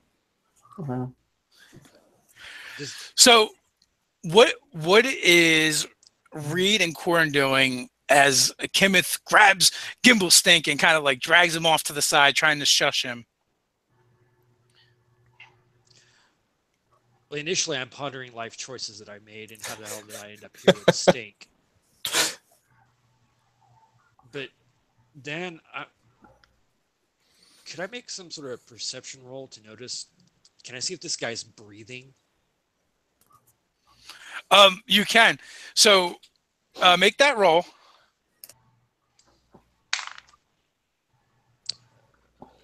22. 22. He does not seem to draw breath, but he does seem to be drawn by the commotion outside the window. And he goes, "Oh, excellent!" And he says it loud enough you can actually hear it through the window and over the sound of the bodies thrashing in the beds that are tied down. Excellent, excellent. More patience. I'm gonna hide. Come, and he pulls out like a scalpel, and begins cutting free the creatures that are kind of like that are tied to the beds. Come, go get our patients and bring them in. Did we run to the chapel? Is that what? Should we do that? I'm climbing up on the roof of this damn medical building. So yeah, you're gonna have a little bit of time to do whatever you want to do as. You know, as they kind of come towards you, but one of the last things you see, Corn, you know, is the first creature that he kind of cuts free, is lurching towards the window. I'm gonna try to climb up this wall, get on top of the roof. It looks like a good vantage point. I will follow. And as you scurry, give me some athletics checks to climb up. It's just DC 10. Oh, good 11. I got an 11. I'm gonna, I wanted to go to the chapel, but now I'm hesitant since I'm gonna be alone there, and I'm gonna aid my goblin friend to come up into the top of the chapel and like kind of just lift him up and put him on top, and then follow up behind him, climbing up there as well. Yeah, just as you guys get, scurry up the wall onto the roof, the first creature bursts through the window. Glass shatters out, chunks of wood go flying. It kind of like lands on all fours and slides a little, and he's like looking around and sniffing, almost like a dog. Yeah, so he missed my feet by a hair, I'm guessing. It was probably pretty close. So you guys. You hear more commotion coming from inside. You guys have this round to take an action. You do them in whatever order you want, and then we'll do initiative after that. Okay. I mean, I got nothing. I just got a glaive. My trusty. I want to cast mage armor on myself.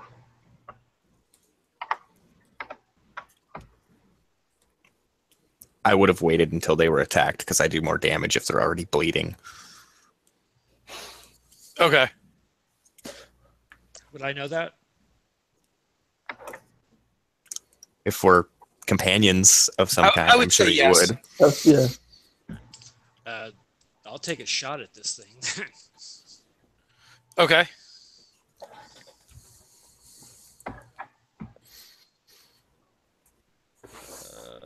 AC 24. Oh yeah, totally hits.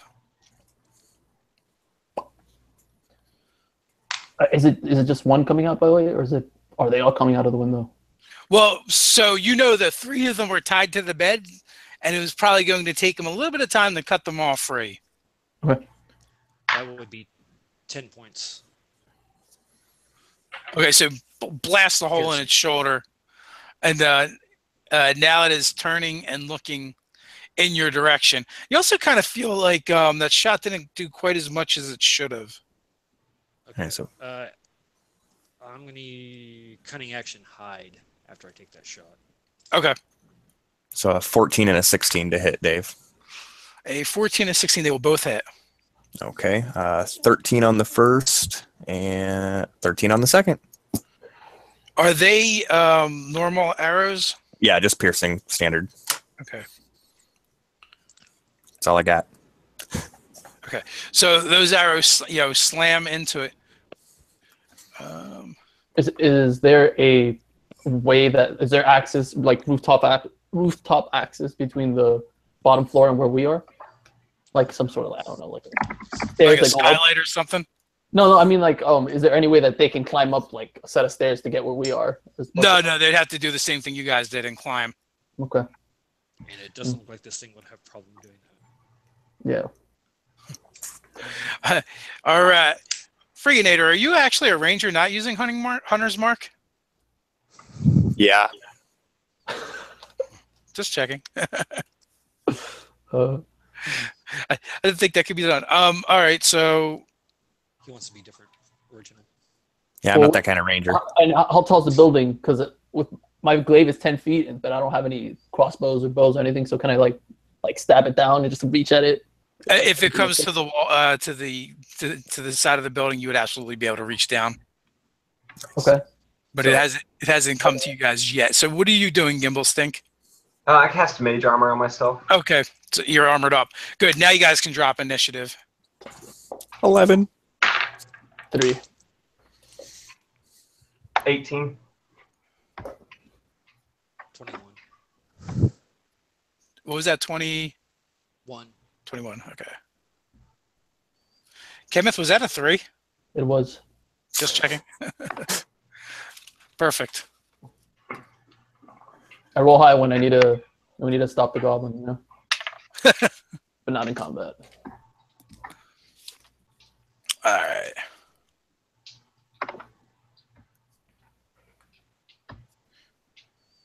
So, all right. Corn can go.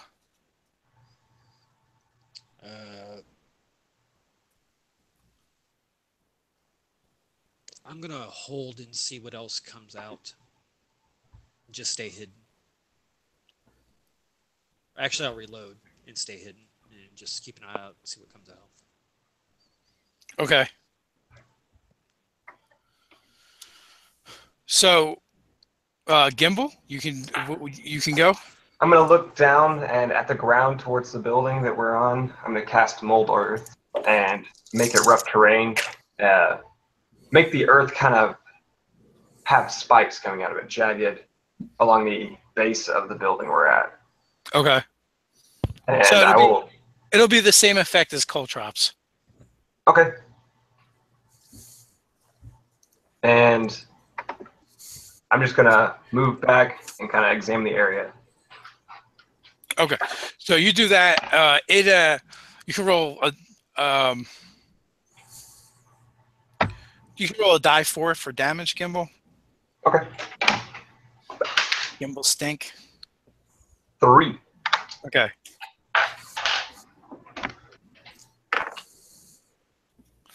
As it now begins to try and climb the wall. And Kenneth, you had not acted last turn, so if you would like to... Got a free attack? Yeah, basically. All right. It's in reach. Well, it's not an opportunity attack, but when I hit an opportunity attack, his movement becomes 0. Okay. All right. It's 1 free attack. 24 hits. Yep. And 13. Okay. So that is more than enough to kill this creature. You know, what is it you're fighting with? A glaive. A glaive? Yeah, so you just stab it straight down through its skull, through its mouth, and out the bottom of its jaw, and it just kind of like flails on your weapon for a moment before sliding off. And you know, with that, the other two come bursting out of the same hole. You know, kind of spin and then launch themselves towards the wall and begin scurrying up. Okay. And they are going to be able to get up there. So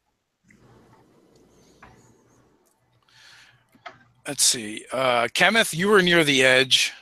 I was. Corn is hidden. Gimbal moved back.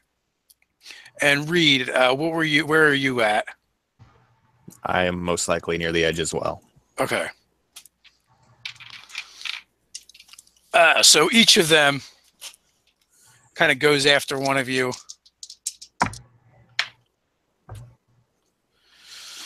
So Reed, we have a 12, which is going to miss you. So close. And that's an even worse. So, they scrabble up the side of the wall. You hear their claws like scratching against the wood, leaving deep gouges. And, almost as part of their scurry, they kind of like go at you guys, but they barely even have purchase on the roof yet.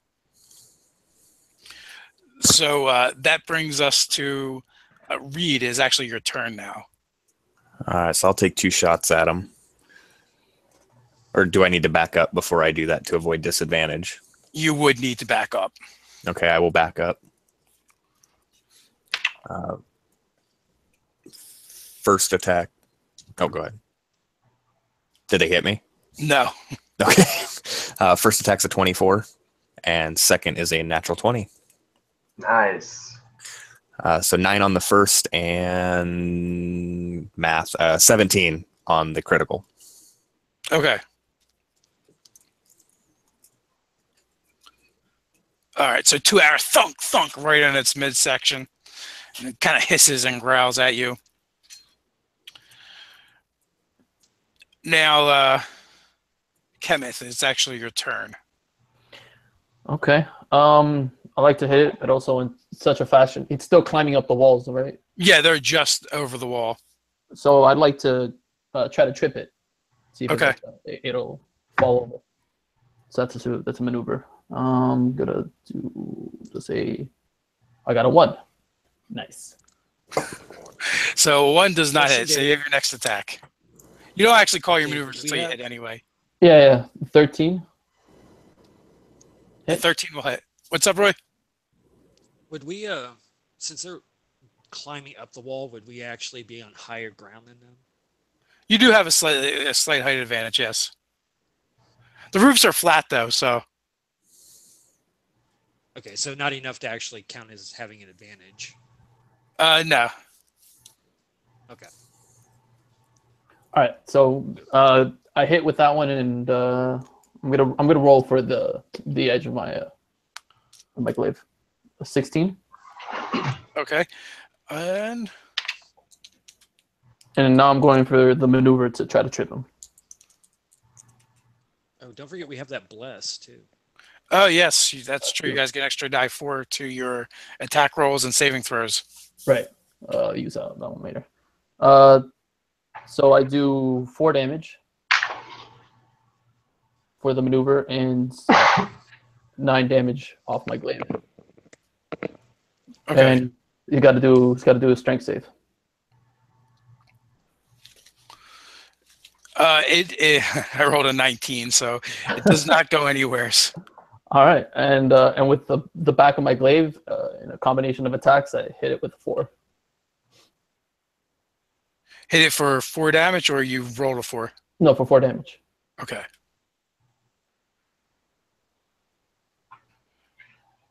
Actually, Dave, is that bless gone? Because it only lasts for a minute. No, you guys are still blessed.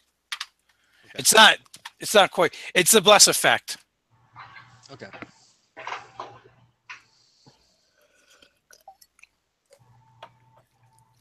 Also, you guys remember you have inspiration if you choose to use it. So that brings us back to Corin. Can I see like down? I guess I could see over the edge of the wall, right? Yeah, you can look. You if you want to go to the edge and look over, you can. Yeah, has this Doc Brown stepped out? You look down and you see him looking up out of the ruined window and calling, "Yes, yes, my pets, bring them to me. Excellent, more patience." And you see his milky white eyes and crazy hair, and he's got one of those reflector things on top of his forehead. Does he see me? Probably not, because you were hidden. Okay, yeah. I'm gonna shoot him. Okay, so you have advantage.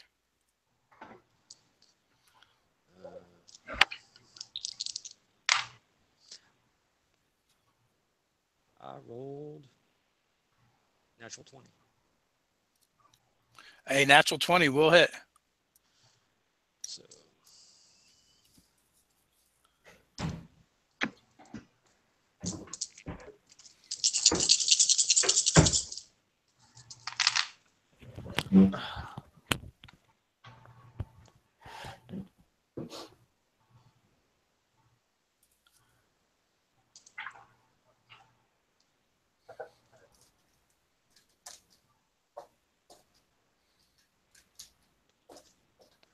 41 points. Oh, wow. Holy rogue. That hurt by quite a bit. And then I'm going to jump down off the roof and draw my rapier. Okay. And look at him and be like, come on, you fucker. Deal with me now. What a bad patient you are. We're going to fix that for you, though. So, is that everything for you? Yep. Okay, perfect. That brings us to Gimbal Stink. I want to use the jump with my ring and jump off the roof and look directly at the mad scientist and cast a puppet on him. Oh, Okay. Come here, my puppet. And I say that right as I cast it. He has to make a con saving throw. And if he's immune to being charmed, it has no effect. You're in luck. That is not one of his immunities. But it's a con save. All right. Oh! Is that good or bad? That is, well, at least it was an attack roll. Ah. It was a good try, though. It was. All right. I just kind of stand there dumbfounded, like, why aren't you moving, puppet? And that'll end my turn. Okay, so up on the roof with Reed having backed out of harm's way, both of these creatures turn their attention on Kimeth. So, and only one of them is actually going to hit. But you're going to have to make a Constitution saving throw. Remember, you get to add that D4 to the roll. Yeah, I'm gonna do that right now for sure.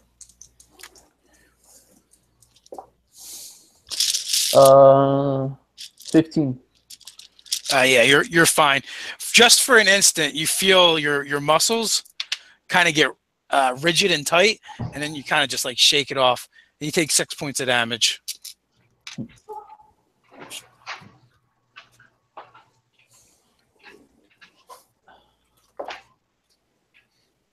Okay. So that would take us to Reed. all right. So I can see one attacking him. You can. All right. I will take 2 shots at him. 18 and 19 to hit Both hit. for 15 and 10 respectively.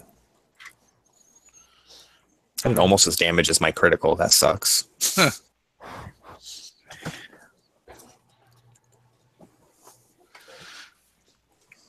Oh yes. So you take it in each one of its eyes, and goes toppling down over the building. Make a just a flat out D20 check. 14. 14. Okay. So it actually lands. It actually lands on the mad scientist guy. So you roll a die 6. Nice. 5. Okay.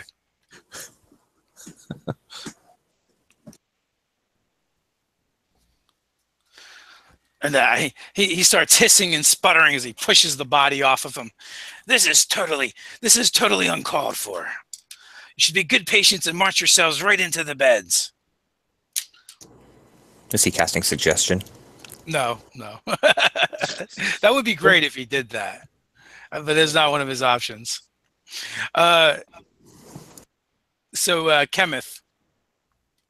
Okay, so this Doc Brown's on the roof now, right? No, no, no. He's on the ground. On You the just ground? have one of the creatures in front of you. I have one of the creatures. Okay, so yeah, I'm just gonna whack at it. So a flurry of attacks, twice with my glaive and then with the back end of it. 12 hit.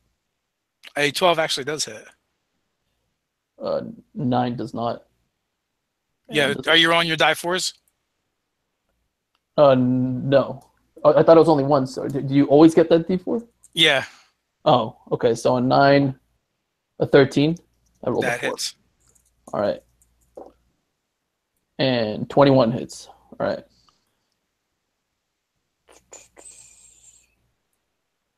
I do 12 damage, 6 damage, and 7 damage. All right. So, yeah, you come in with a flurry of blows, crisscrossing your glaive, slashing across his chest with it, and slamming him in his knee with the butt of it, and it just hisses and snarls at you. This disgusting saliva is like sputtering all over the place. The thing stinks of death, but it has not been felled quite yet. Oh yeah. On the ground, the crazy Doc Brown looking guy rushes forward towards Corn, and he slashes at you with his scalpel.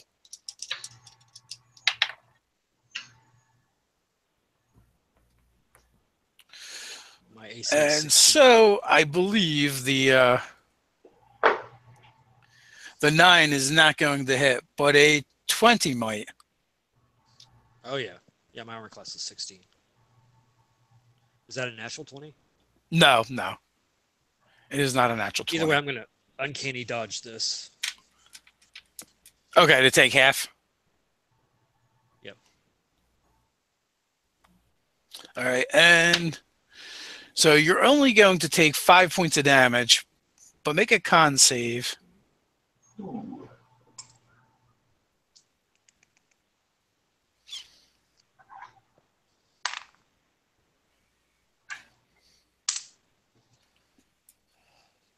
$17. Okay, you're fine. You definitely feel a little ill when he stabs you with his scalpel, and there's this sensation that you feel like a little piece of you is trying to be pulled out. And he says, "What did I tell you? Get in the bed already. Make this easier for everyone." And with that brings us to the top of the order.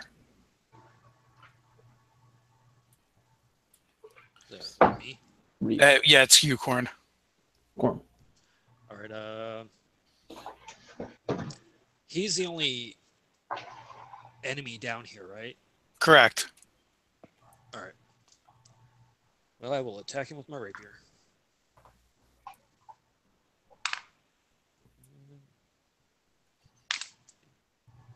$21.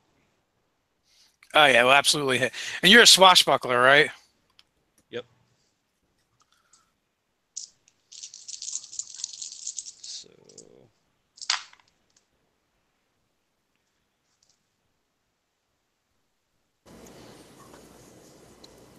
So 18 points.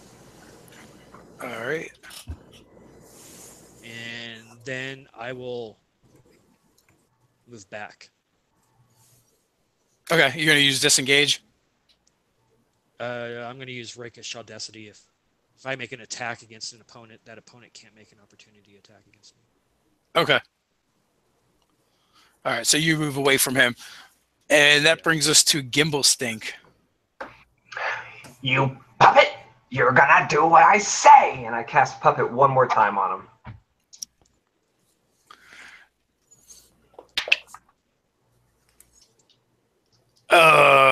go. That's a con save, right? Yep.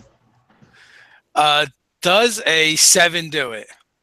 No. So he begins lurching towards you. He can move up to his speed in a direction that I choose. I'm going to have him march directly towards the chapel and just keep walking with his head down. And I want him to drop his scalpel. And when he drops it, can I use my free action to pick it up? Sure. Okay. I'm going to pick up his scalpel and just make him march his total movement with his back turned towards everybody away from us. And just pop it! And I want to make him dance a little bit too. Like, kind of jump and move his arms. And that only controls him physically, right? Physically, yes. This is utterly ridiculous. Stop this nonsense at once. You are horrible patients. I'm just trying to do my job. What is this job? To make you well again, of course. Puppets can't make me well. Puppets do what I say. Now jump! And he jumps. And then I'll end my turn with him under my control.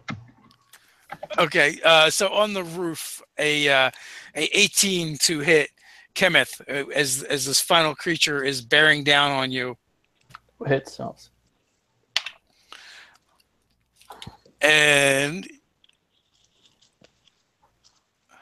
oh, that would help if I rolled the right dice. It rakes you with its dirty fingernails once again for 9 points of damage. And again, you can make a con save. With the bus, right? Yep. 15? A 15, you're fine. Once again, you know, you shake off the effects, so you feel trying to set in. A tickle at best. At best. So that brings us to Reed. I will take 2 more shots at the guy attacking my fighter friend. I had a 14 and a 24 to hit. Yeah, absolutely. Both slam into his chest once again. We're 13 and 15. He's starting to look like a pin cushion. And actually, the first arrow catches him, makes him stumble, you know, in the chest and makes him stumble back. The second one catches him in the other side of his chest, throwing him from the roof. Nice. You just hear a wet crunch on the ground beneath. It's time to point my blade elsewhere. How long does puppet last? It's instantaneous. So will that end? Does he get to make a save at the end? I'm not sure. I'm kind of confused, but I was just thinking that. If it's instantaneous, it'll just last for the round. It will last for the round, and then he'll be under his own free will again. And really pissed off. But without a scalpel. Yeah, without a scalpel, yes. So that brings us to Kenneth. So you're up on the roof, you know, you're 15 feet in the air. The doctor has moved about 30 feet away.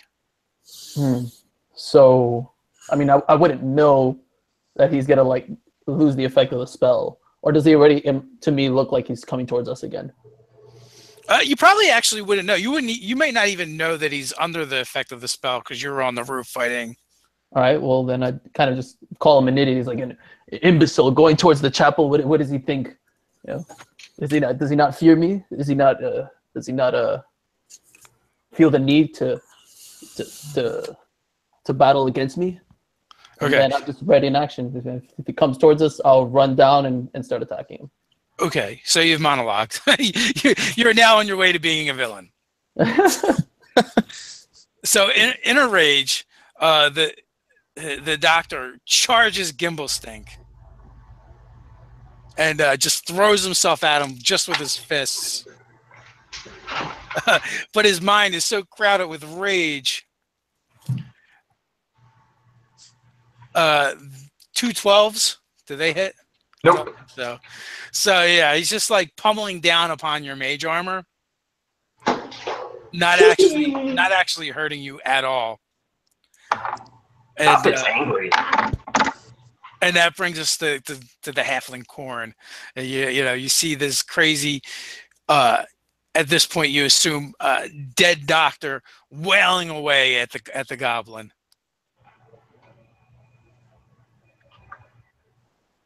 I'm almost tempted to wait this out, see who wins. I second this plan.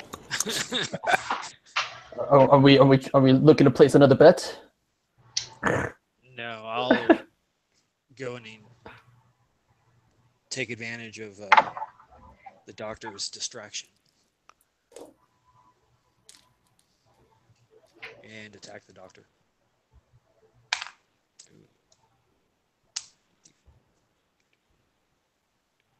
19?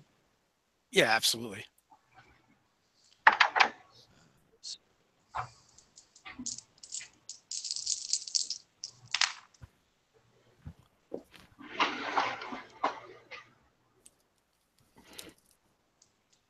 $18 points.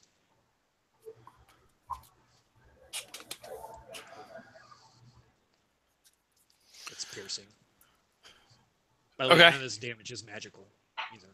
Yeah, so you blast another chunk out of him, but he doesn't seem all that perturbed by it. So Gimbal stinks. Stabbed him. Oh, stabbed him. My bad. Yeah. That's right. So you stab him with you rush him from behind, pierce his thigh with your rapier, goes right through, and he kind of just looks down. What is this? This is the sloppiest surgery I've ever seen. What are you doing, Gimbal Stink? I'm taking his scalpel and trying to jab him directly in his thigh. Just right there. I don't know what type of damage it does or anything. So I rolled an 8. You rolled an 8. Did you roll your D4? Oh yeah. 9. Okay, and you can add your dex to that. And so 3, 12. Okay, still gonna miss. So okay. Just shy of him. I'm gonna use my ring of jump to just jump over his head and jump my distance that I can behind him. Okay. So, yeah, movement. And let's see. Does a 15 hit you? Yeah, it does not. 16 is my AC. Okay. So he swipes at you as you clear him. And that will bring us to Reed. Nothing else going on the roof. So does it seem like the arrows and stuff are not affecting him at all? It is. It's just not affecting them as much. Okay, well, I'm going to take this round to attempt to tie a flask of alchemist fire to my arrow. I like it. I like it. Oh shit. I'll let you take one attack with that. Yeah. Okay. One of your attacks in your bonus action. All right. So that is a natural 1. So I'm a halfling. Damn. And a natural 1.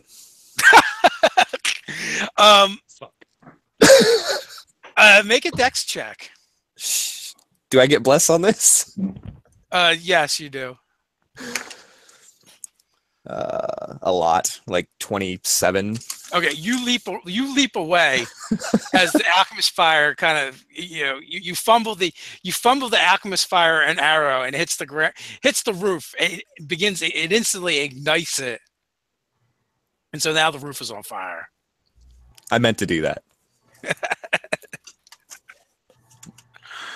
And do I take any damage from hitting the ground? No, you're just on a different part. You didn't actually fall to the ground. Oh, okay. You're on the roof. You just jumped out of the way of the flask exploding. We're just on a awesome. roof. Kenneth, you're now on a burning roof. Sorry. To that, I'm hopping off and sliding down. Okay, so it's not that high. You can easily do that without taking any damage. All right. And is Doc Brown on the ground or is he attacking the? Yeah, he is on the ground with he was next to the goblin who leapt away. Okay. And the other halfling Corn is nearby. Okay, so it's not in the immediate vicinity of anybody else in the party. It's just like they're ready to get bashed with some glaives. So I'm attacking. Okay. All right, so you're able to rush him. 15. Hits. 16. Yeah. Hits. And 24. Yeah. 12 damage. 4 damage. And 7 damage. All right, so you totally destroy this guy. You can describe it if you like. Sure. So I rush towards him. I shove him and make him lose balance. I slash against his torso. I, with the back of my glaive, hit him up in the groin, and then slice his neck open. Nice. Yep. I dived out of the way. So he falls back in like a fountain of black ichor. It's kind of like exploding out from his neck as he hits the ground. All right. I attempt to dodge the ichor. Okay. So now the roof is burning on the building behind you guys. There's a fire. In the distance, the tent area is all aflame now. Okay. Are the 3 loose undead paying any attention to this? Are they walking towards the facility? You don't actually see them. The last time you saw them, they were over in the direction of the conflagration of tents, which is now blazing. Part of the wall's on fire over there. The mess hall has begun to catch fire. Well, I say we let this place burn. Cleansing fire. Cleansing fire. I'm gonna Purification. check out Doc Brown's body. He doesn't. Okay, have, so. like, oh, go ahead. So you search him, and oddly enough, you find like one strange wound on him, and it's Is it at the back of his head? It is actually, and it's been pierced by something small and fine. Does he have any clockwork parts to him? He does not. Okay. That's good. Can I tell what made this wound? What skills do you have? Let's see. That I'm trained in? Yes. Athletics, stealth, investigation, insight, perception, and deception. Okay. So I'm going to say probably not. You probably wouldn't be familiar with what made this wound. To you, it looks like some kind of needle or something. It's like a stiletto or something. It's actually even smaller than that. Almost like a pinprick.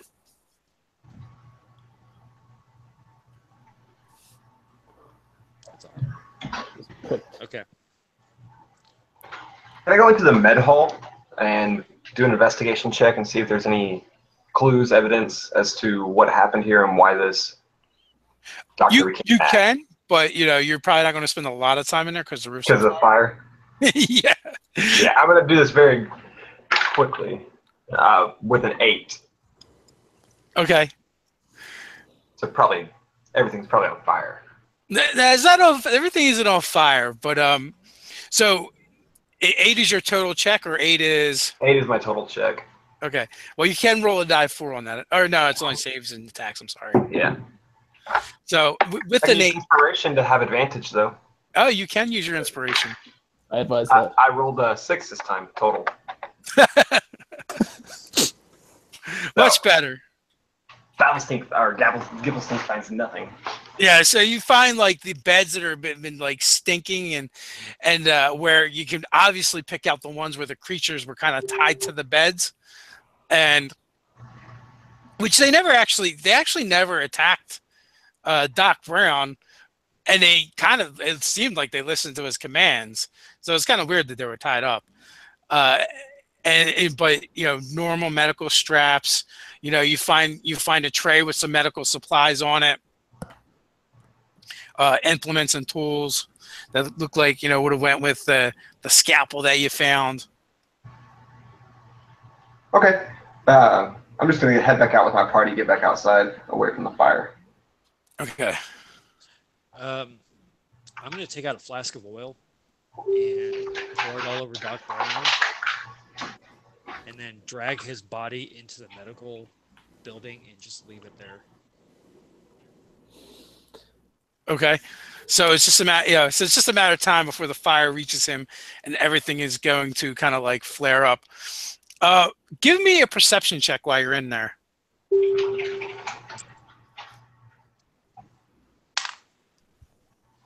19. Okay, 19. When you're, you know, while you're dumping the oil on his body, you see, you know, something reflect the light of the fire off of it, something metallic under one of the beds. I'll lift up the sheets and all with my rapier and look. Well, it's small, it's tiny, and it's an object. It's not. So when you look at it, you see basically what would look like a syringe, like a real old-timey syringe.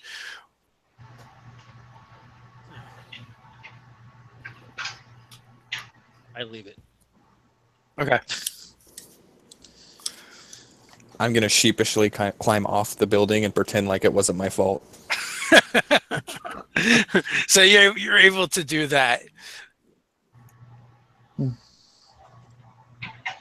thought you meant to do that. Nothing else is responding to the place burning down? No. And there's right now there is literally, I guess, 2 buildings that have not been touched by the fire. So let's investigate the mesh hall. So those. The mess hall is one of the buildings that is beginning to catch fire because it was near the tents. Okay. So what is we must save the food. So there's like a commander's quarters. And what were you going to say, Roy? I was going to ask if the remaining buildings, are they far enough away from any of the burning stuff? Will they catch eventually? They will probably catch eventually, not because of the buildings, but because the wall on one section is on fire. And eventually it's going to spread all the way around. So they're like up against the wall then. They're not like out in the... Yeah, I mean, they're not super close, but still, like, there's going to be burning timber all over the place.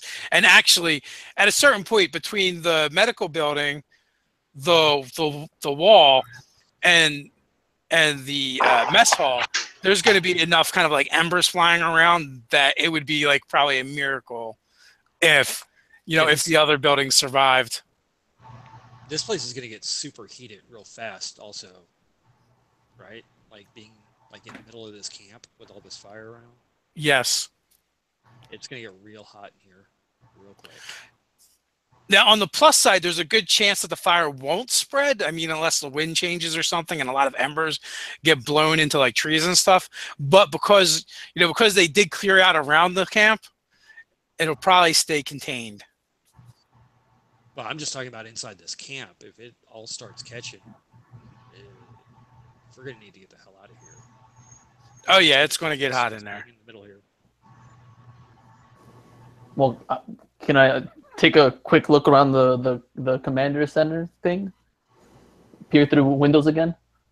Oh, yeah, you can. You had said something about the mess hall. Were you going to look through the windows there as well, or are you going right to the commanders? Oh, the mess hall's on fire. We should check. Yeah, it's on. Yeah, it's on fire. Okay, yeah, I'll go first for the mess hall. Make sure there's no innocent lives in there or anything. All right. You see about 10 skeletons sitting around tables, as if they were enjoying a meal. Nothing to see here. Next. Nothing to see. Let's keep moving. They're gonna catch on flames. Hopefully they enjoy their last meal. All right. So the commander's tent. Yeah. You know, oddly enough, when you look in there, the only thing you see is a low burning lantern. I'm gonna yell out. Well, not yell out. Speak out. Is anyone in there?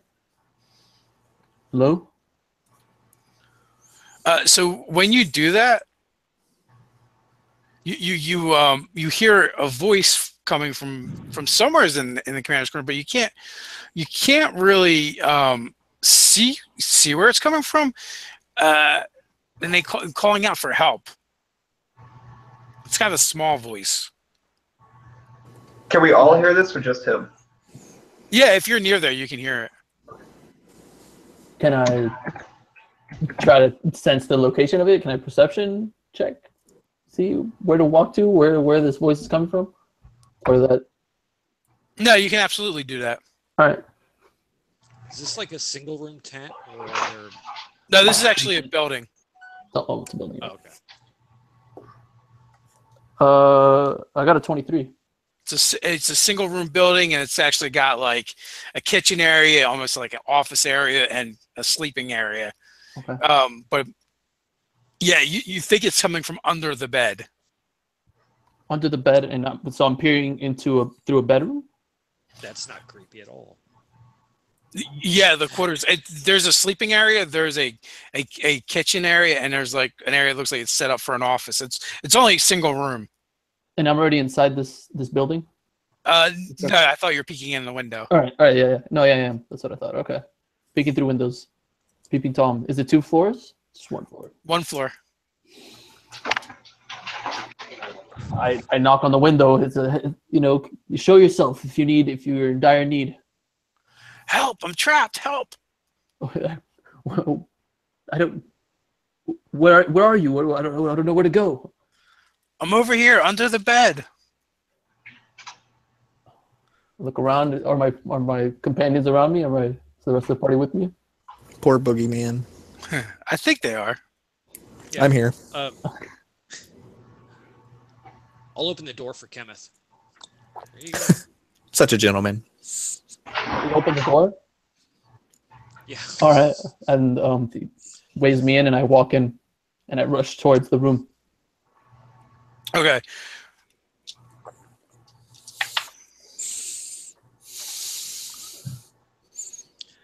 Hey, Reed, I think we need to find some other partners. So a shock of lightning shoots out of the lantern. Oh shit! Inside of the room. Yeah, at you, but it misses. Like you kind of like duck out of the way. All right. Is this lantern like up in the roof, or is it like off on a night table or something? It is on it. It's on a nightstand. I call over one of my friends to come and like destroy it, come and hit it, attack it from a distance. I can shoot it with an arrow. All right, drop initiative. Woohoo! I'm getting better at initiative. What'd you get? 12. 11 here.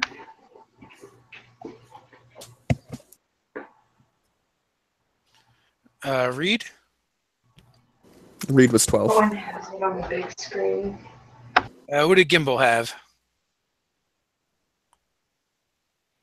Gimbal's muted. What do you got, Corn? 25. What do you got, Gimbal?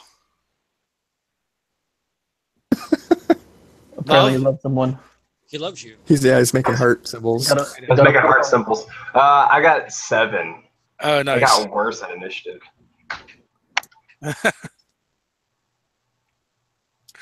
All right, 25. You are up. What is it you want to do?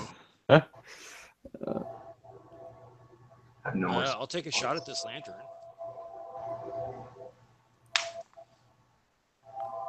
17. Or you can jump. A 17 totally shatters the lantern, and it explodes all over the place.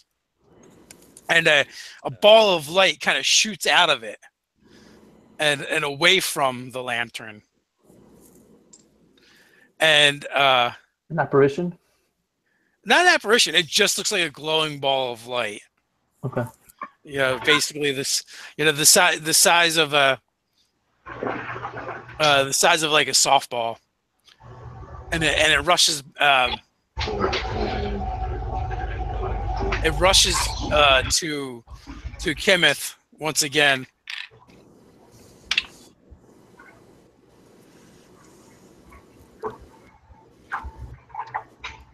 Okay. It just slams into you and shocks you with the electricity. I almost lose grasp of my glaive, but I Thank you. respond correctly, and I just take a firm grasp back at it. For 16 points of damage. There it is. Just remember, shooting that thing was your idea. I don't regret it. That loud contraption you use is much more effective than my arrows. Okay. Just the damage, no other adverse effects? Nah, just the damage. All right. Sweet.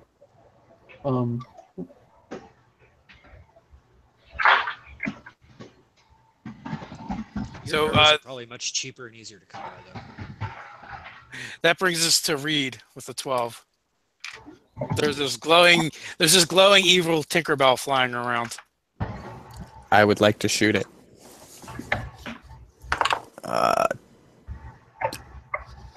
24 on the first one. And it has not been damaged, correct? That is correct. So 5 damage. And natural 20 on the second. That will hit. How it's been damaged? 12, 13, 14, 21, 22, 24 damage.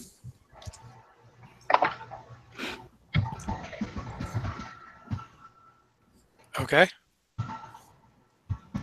So your arrows, slam into it, and then kind of like fall to the ground after they hit it. Then I duck out of the way.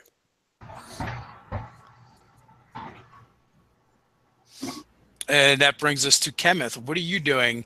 You got this thing, kind of flying around you, shocking you. Deeply offended by what just happened to me. I'm gonna action surge and just wail on it, just massive, almost like I'm swinging it aimlessly, but there's some coordination to my attacks. All right. Sweeping for 4 attacks.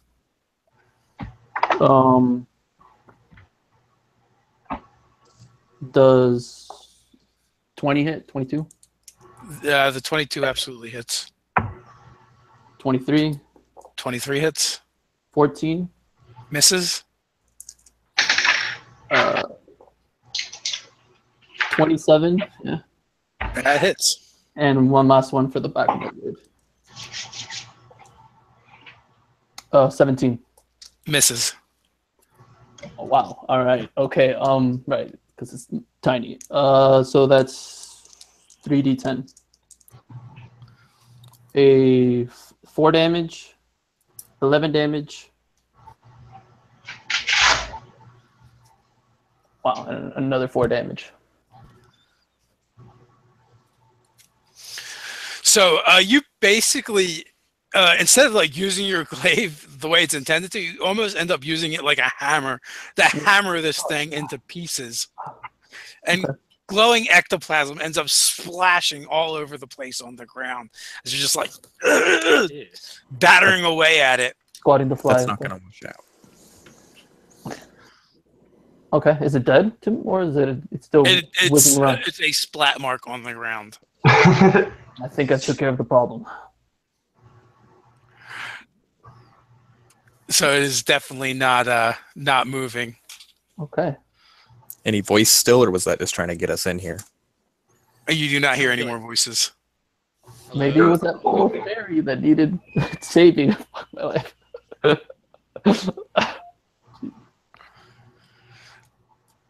No, So did we check under the bed? Can I check under the bed? Yeah, check under the bed, flip it with your glaive, however you want to do it. There's nothing there. All right. I'm out of ideas, guys. Where to next? We should probably get out of the burning Camp Dread. Camp. All right, so I guess we bolt out of there and get out of the camp. Okay, so you guys kind of like ride off into the distance with the camp burning down behind you. Knowing with the farewell, with the knowledge that, you know, you've solved the problem. There is no more undead in that camp, or at least they're on fire if there is. Or slain by We orcs. totally helped those people. You're not quite sure what happened though. Innocents were not saved. Mission accomplished. You know, you definitely found some marks where the church was defiled. You know, magic was worked by the gallows, and you might have found some more stuff. Hey, Had it not burned were- to the ground. Were we based out of Griffingaff?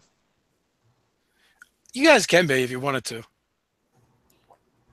Say if we were, I would definitely report this blood cult behavior to the town. So actually the chances are there's actually not a huge presence of the nag actually in Griffingaff. So chances are you guys probably are not from there. Now, you could personally be from there, but you being stationed in the nag wouldn't have actually been out of there. Okay. I can relay message on the way back to the encampment. Okay. So with that kind of like wraps it up for today for the adventure. So the undead problem has been solved, but we don't actually know what happened. But you know, all things being said, fire cleanses all things. Say we know what happened. Some strange ball of light turned everything into undead there. That's what happened. Well, that's true. The victor gets to write the history, so you can totally put that in your report. Clearly, there is nothing to dispute it. So there's that. So with that, thanks guys for hanging out and gaming with me today, and thanks everyone in the chat for hanging out. Yeah, it was awesome. Thanks. That was a lot of fun. And watching. So until next time, guys, stay nerdy. Stay nerdy. Stay nerdy. Stay nerdy. Later. Good job, everybody.